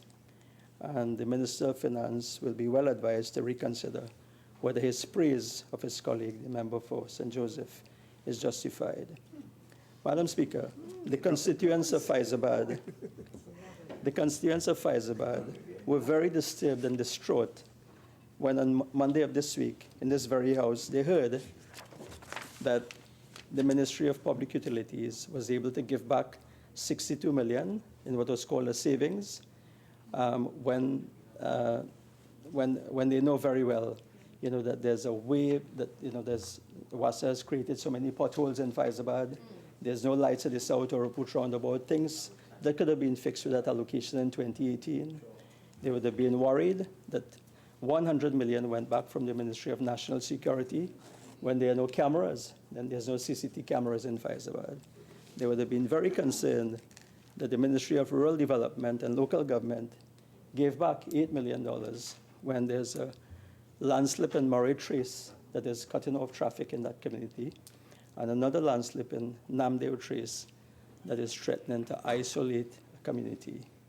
They would have been very concerned as well that the Ministry of Works and Transport gave back $44 million to the Ministry of Finance when 4 out of 7 of the sluice gates at the St. John's Trace sluice gates are not working and would have been responsible for some flooding again this year. And that happened, that has been in the state of disrepair since 2018, Madam Speaker. The point I'm making is this money could have been spent in 2018 to effect that repair. So, Madam Speaker, the government may have saved, but the question is, the people would have lost in 2018. I thank you, Madam Speaker. Member for Caroni East. My standing here is going to be brief. First of all, to make a correction on the minister's statement here early this afternoon, and to seek clarification and confirmation on another issue. 2 issues. The first, the Minister of Finance indicated that when they came into office, our debt to GDP ratio was approximately 60%. I want to invite the minister to make the correction, if he is so inclined, that when we came into office, the debt to GDP ratio was 43%. So that's one. So it stands that the debt to GDP ratio when we came into government, when we left government in 2015, was 43%, not 60%, as stated by the Minister of Finance. Second, we asked the clarification on the issue of the overdraft, what 98% of what he's speaking about is equivalent to in terms of dollars. I want to indicate that it seems as though the government in 2018 was working with an overdraft which of close to $8 billion. And they at times, as he indicated, maxed out 98% of that $8 billion. So at times in 2018, the overdraft that they were operating upon was close to $8 billion, maxed out to 98%. And he also indicated that when we were in government, we maxed out 99% of our overdraft, which was then equivalent to 6%, $600 million. So when the minister goes around the country and saying that they met the country running on fumes and only 3 days supply of money to run the country, that was the overdraft we were using was $600 million. But the overdraft he is used for 2018 was $800 million, which he maxed out to 98%. Those are the 2 points I wanted to make, Madam Speaker, and I end. Commend you. Member for Tabakit. Thank you, Madam Speaker. Madam Speaker, thank you for your patience. But this is an important debate in that when you examine the documents that were given to us, especially the explanation for transfers and the reasons for the savings that have occurred as a result of the report of the Standing Finance Committee, it is obvious that we have to deal with issues, very, very deep issues of management and leadership in the country. And not necessarily only at the level of government, but at the level of those who are charged within the public service and within other organizations that serve the public in terms of how serious they are about their responsibilities and carrying out those responsibilities. And whether you stand on that side or you stand on this side, I think a parliament has the responsibility to draw to the attention of public servants and to those who are paid by the taxpayer the need to become much more serious about productivity and service delivery in the country. And I am very concerned about that, Madam Speaker, because these documents demonstrate to me that despite us having an Arthur Lockjack School of Business, having people graduating with MBA degrees, having people graduate from the University Management Studies Department, having hundreds of people, thousands of people utilize GATE at some of the private institutions, it is really sad that we are not seeing a demonstration of that in some of the quality of management, especially project execution, that is required in the country. Madam Speaker, also, I think that there are several instances here where we are seeing a lot of vacant positions not being filled and the money being transferred. And that itself tells a story. It tells a story of how well, at the level of ministers, we are operating to ensure through our permanent secretaries and human resource departments at the ministries that we are in fact recruiting on a timely basis the human resources we need to improve the quality of service delivery in the country. Madam Speaker, in that regard, I look at Head 3, the judiciary, where we have a situation for, in terms of reasons for savings of $7,425,000 realized under several public sector investment projects due to the following reasons, and one of which was reprioritization of project implementation based on the judiciary's capacities to successfully implement projects before the end of the fiscal year. Madam Speaker, I think that this matter of the judiciary having the responsibility for its development program has to be reviewed. You cannot have a situation where you want to dispense justice in a quality environment and have people last year in 2018 working at the Hall of Justice without a properly functioning air-conditioned unit. You cannot have people walking up the steps of the Superior Magistrate's Court that doesn't have rails and the court is infested with all kinds of vermin, etc. People cannot continue to do that. And therefore, the judiciary stands accused, in my view, of failing in its responsibility to provide a proper environment for the dispensation of justice, and especially for those who work in that setting. And part of the reason for these savings was because due to funding constraints, contracts could not be awarded in a timely manner to allow for project commencement. And so you have funding constraints, but at the same time, you have savings being realized because you cannot carry out the projects. So there has to probably be a proper project management execution unit established at the judiciary in order to improve the conditions there and to, let justice be done in a much more, in a better fashion. Madam Speaker, I also note under the Office of the Prime Minister that a number of cabinet-appointed bodies were not appointed as anticipated, leading to $7.5 million in savings. Now, I would want to think that if the cabinet decides that you need these bodies or cabinet-appointed bodies to conduct certain work in the country, is because you really need it. And I would like to understand, why is it that these cabinet-appointed bodies were not utilized as projected? Why? What was there to disappoint in terms of the public's benefit that these cabinet-appointed bodies were not utilized? Madam Speaker, I also note that monies were used to facilitate payment by the Customs and Excise Division to a company called Lidos International for the maintenance and operation. Madam, sorry, you go ahead. Madam Speaker, Standing Order 48-1, please. Member for Tabakit, I'll just give you a little leeway. I think he's under transfers. Yes. All right? I'll just give you a little leeway, and then you will come back, please, to the variation. Madam Speaker, this is part of the report. Part of the report. I'm not debating anything. I'm using this to point out certain inefficiencies. I'm using the report to point out inefficiencies. It is part of the report, and Member for Tabakit is not the first person who's been addressing us on the transfers, which form part of the report. This is the report. This is not the bill. I will allow you. Thank you, Madam Speaker. I simply see that $6.874 million was used to maintain and operationalize 4 mobile scanners. Madam Speaker, I am in full agreement with that.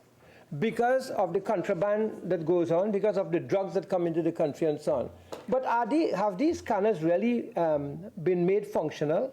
Are they operating? And if they're operating, why is it last year we had the case of a container with drugs at the Coca-Cola Canning's place in Portsmouth, right? What is happening here? I really would like to ask that. And Madam Speaker, I can go through therefore this report in all dimensions. We want to improve business development in the country, improve business development. But yet, Madam Speaker, we failed to finalize policy guidelines to administer the business stimulus program and the fiscal incentive program for farmers in 2018. And $70 million was not utilized. And at the same time, you read this, you also know in 2018 and 2017, the quantum of rice produced in the country fell dramatically. So you talk about agriculture, but yet the fiscal incentive program for farmers to the tune of $20 million was not utilized, and it became what's called a savings. So too with the Infrastructure Development Fund. Expenditure under this fund did not materialize, and savings were realized, given that all the programs and projects that could be implemented as projected could not be because contracts were not finalized. So $150 million that could have been used to fix potholes, to pave roads, to fix landslips, to do a number of things in the country to improve the infrastructure that is collapsing all over the country, it was not utilized. And I find that to be very, very disturbing, because people can lose their lives because of a pothole.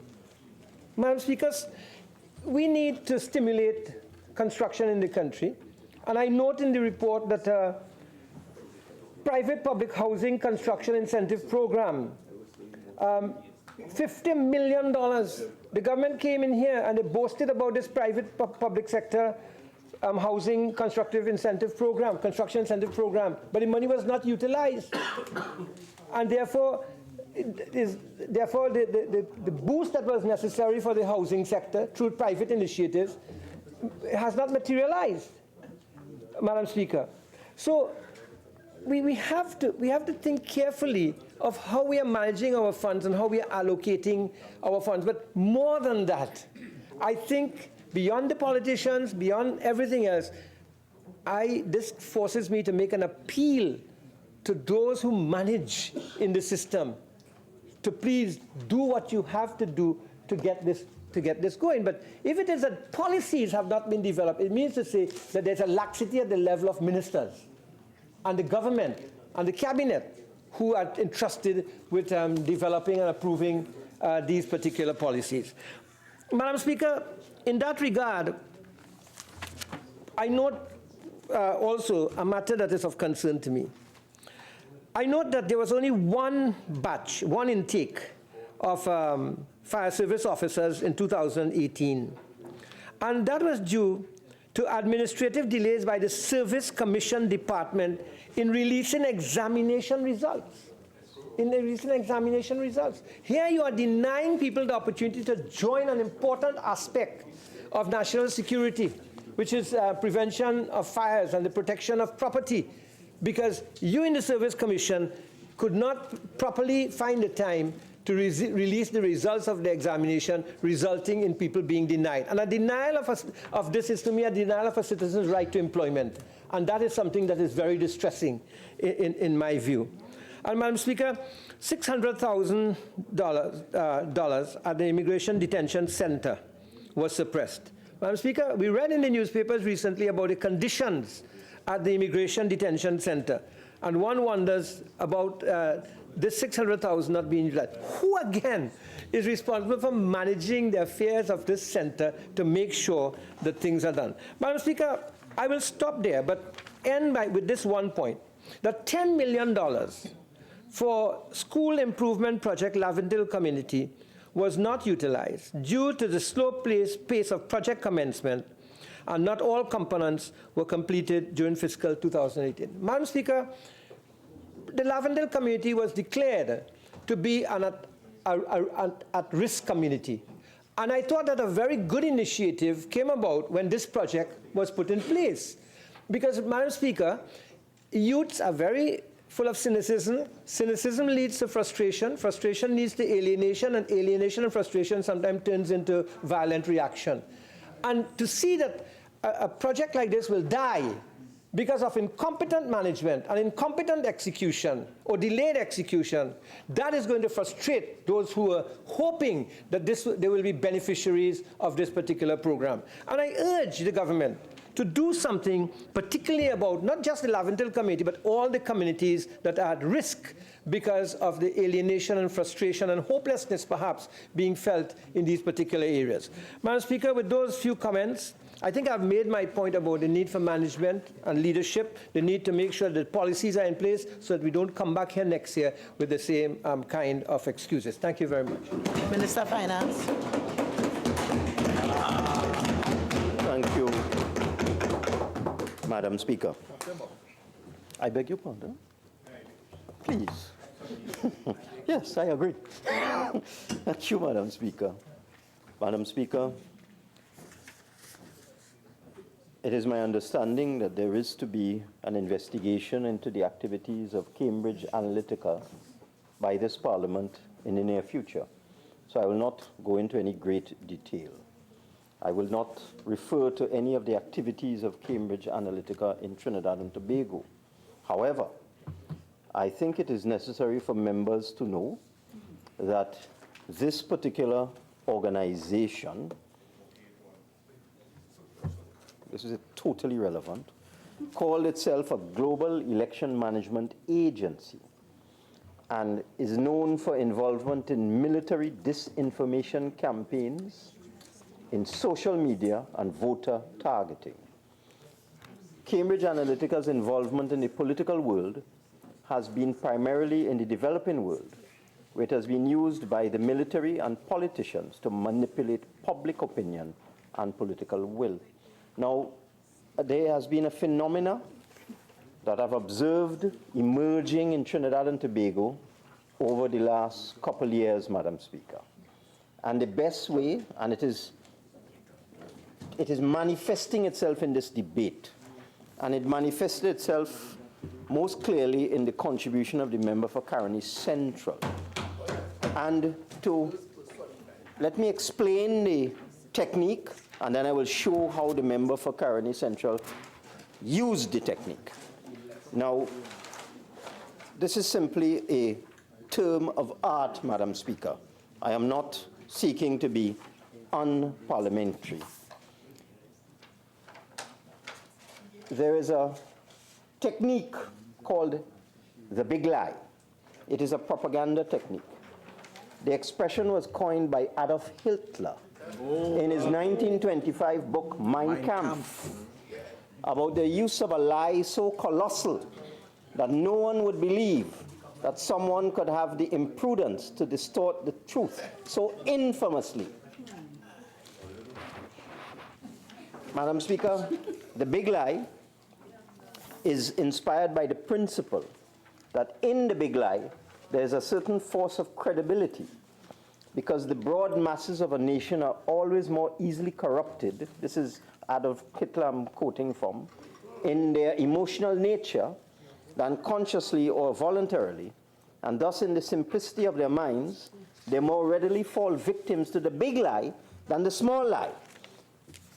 It would never come into their heads to fabricate colossal untruths. Oh, yes. And therefore they cannot believe that others could have the imprudence to distort the truth so infamously. Madam Speaker, I have noticed the UNC is using the technique of the big lie, telling such colossal untruths that persons would doubt themselves and begin to believe this propaganda. I heard the member for Caroni Central in this debate hear what he said. The economy has contracted. Every single sector in the economy has declined in 2018. Sounds like him. No foreign investment, and as the honorable member for, Madam Speaker, why are they shouting on me? I beg your protection, Madam Speaker. I guess it's how you've awakened the Parliament. Member for Couva North, please. But you see, you've awakened everybody, so that's what happens. Continue, Minister of Finance. You see, the best weapon against the big lie is the truth. Oh. And since they are the proponents of the big lie, the truth is offending them. So, no, that's no. Come on. I stand on that point. I take umbrage to that statement by the minister. Yes.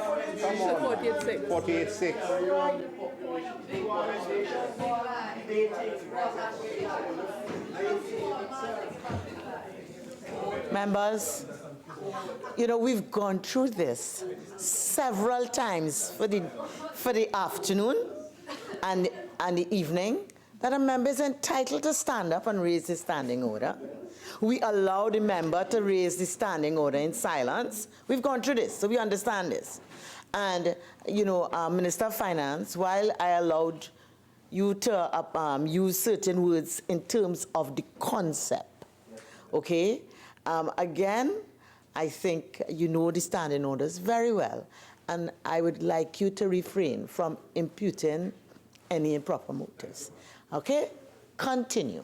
Thank you, Madam Speaker. I am not imputing any improper motives. No foreign investment. This is simply a well-known propaganda technique that has been studied, it has been researched, it has been published, it has been a feature of examination now for almost 100 years, Madam Speaker. That's why I allowed you. Yes. So please continue. Let's move on. I am not saying that they are liars or anything like that. I don't know why they feel so. You see, I don't know why. No. Minister of Finance, saying it in the negative is as prohibited as saying it in the positive. All right? So that just, you know, the thing about it is this. There is such a great usurpation of roles here today. Minister of Finance, so you will withdraw that statement and please carry on to keep us very much alive and awake. Thank you, Madam Speaker. I withdraw my statement that I am not calling them liars. You put it back in. So, could you... Madam Speaker, I withdraw. Thank you very much. Let's go ahead.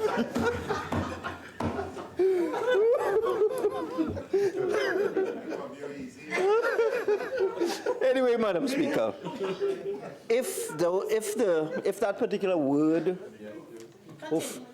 Madam Speaker, if that particular word offends them, No foreign investment. yes, if that defends them, then I can always talk. If it offends them, yes, I can always talk about the history of fake news, or disinformation, or misinformation, or propaganda, or Goebbels-like distortion of reality, or Hitlerian untruths, if that word offends them. But the whole fact, the fact is, Madam Speaker, the member for Caroni Central utilized a particular propaganda technique that the bigger the untruth, the more the supporters of the other side will believe it once you repeat it over and over and over. It's a technique. So the member for Caroni Central,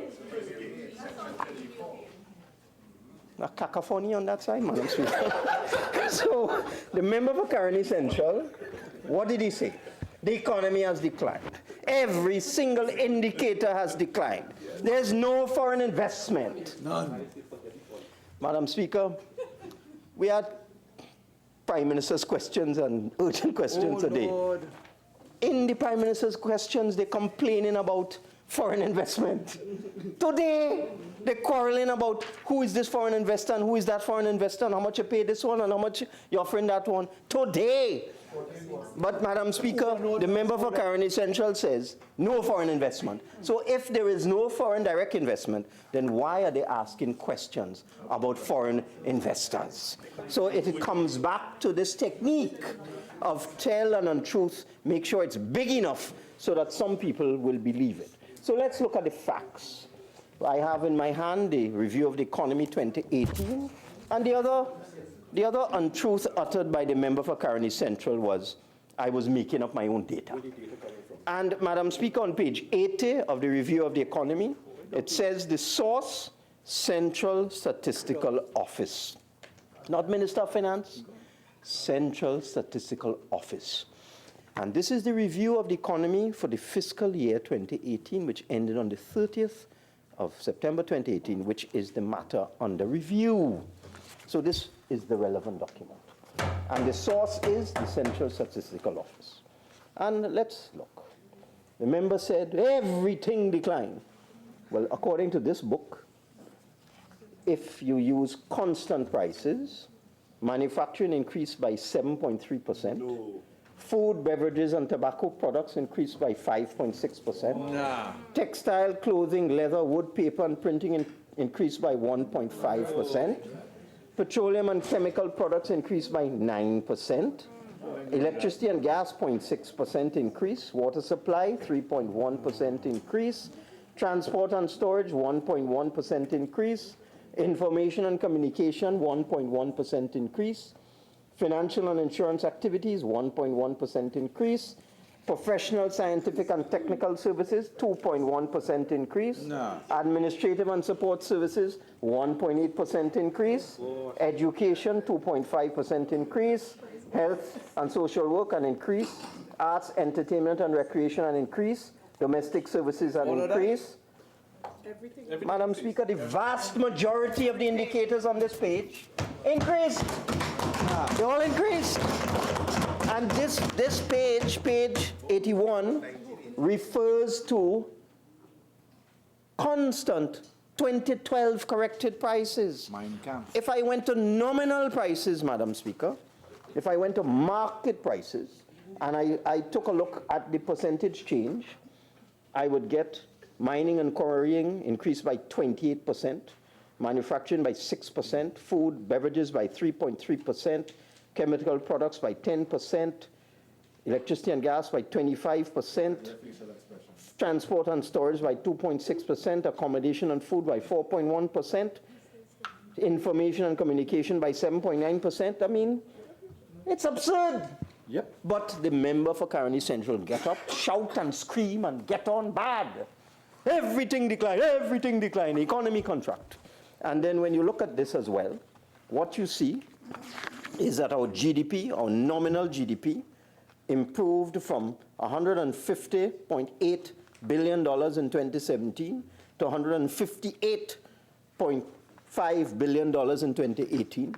Certainly 158 is more than 150, yes, so, yes. And certainly that's an increase. So that statement from the member for Caroni Central is a colossal untruth. And there was a 5.1% increase in GDP at market prices and a 1.9% increase at constant 2012 prices, Madam Speaker. So I thought it was necessary to correct the record. There is nothing that the member for Caroni Central said that was true. Nothing. And virtually everything he said was a colossal untruth.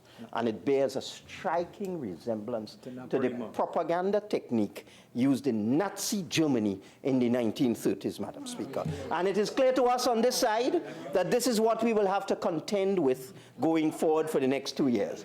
But we are prepared for it because the enemy of untruth is truth. The enemy of untruth is truth. And we are the enemy of untruth. We are truth, Madam Speaker. I beg to move.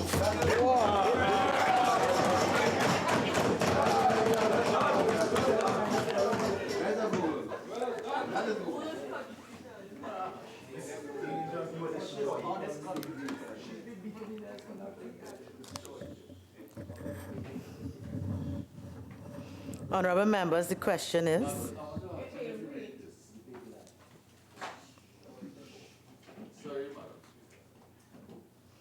Honourable members, the question is, be it resolved that this House adopt the report of the Standing Finance Committee of the House of Representatives for the 4th session, 2018-2019, 11th Parliament, on the consideration of proposals for the variation of appropriation for the fiscal year 2018, All in favor say aye. Aye.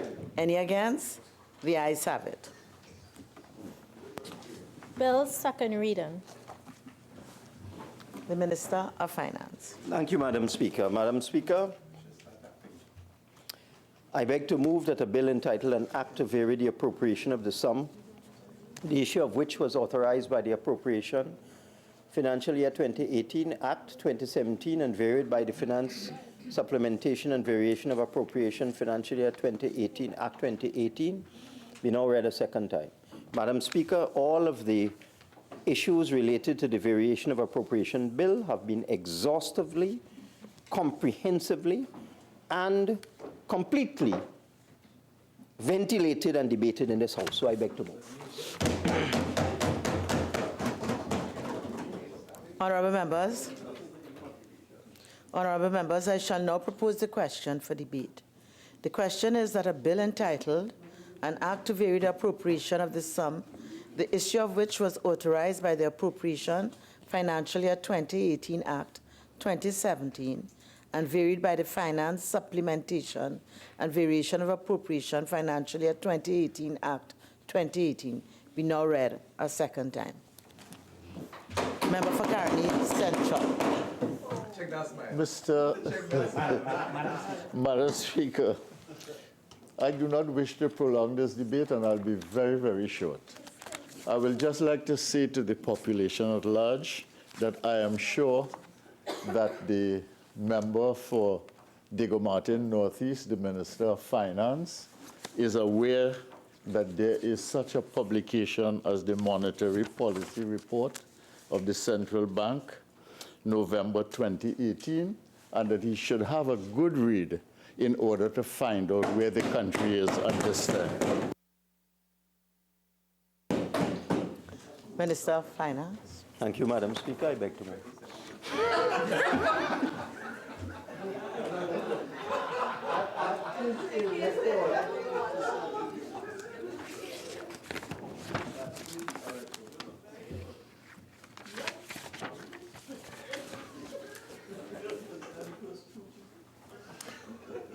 Honourable members, the question is that a bill entitled An Act to Vary the Appropriation of the Sum, the issue of which was authorized by the Appropriation Financial Year 2018 Act 2017 and varied by the Finance Supplementation and Variation of Appropriation Financial Year 2018 Act 2018 be now read a second time. All in favor say aye. Aye. Any against? The ayes have it. A bill entitled An Act to Vary the Appropriation of the Sum, the issue of which was authorized by the Appropriation Financial Year 2018 Act 2017 and varied by the Finance Supplementation and Variation of Appropriation Financial Year 2018 Act 2018. Minister of Finance. Thank you, Madam Speaker. I beg to move, in accordance with Standing Order 87-2, I now beg to move that the bill be now read a third time and passed. That we resolve ourselves into a committee of the whole. Minister of Finance, you were quite correct well, I would not say so, but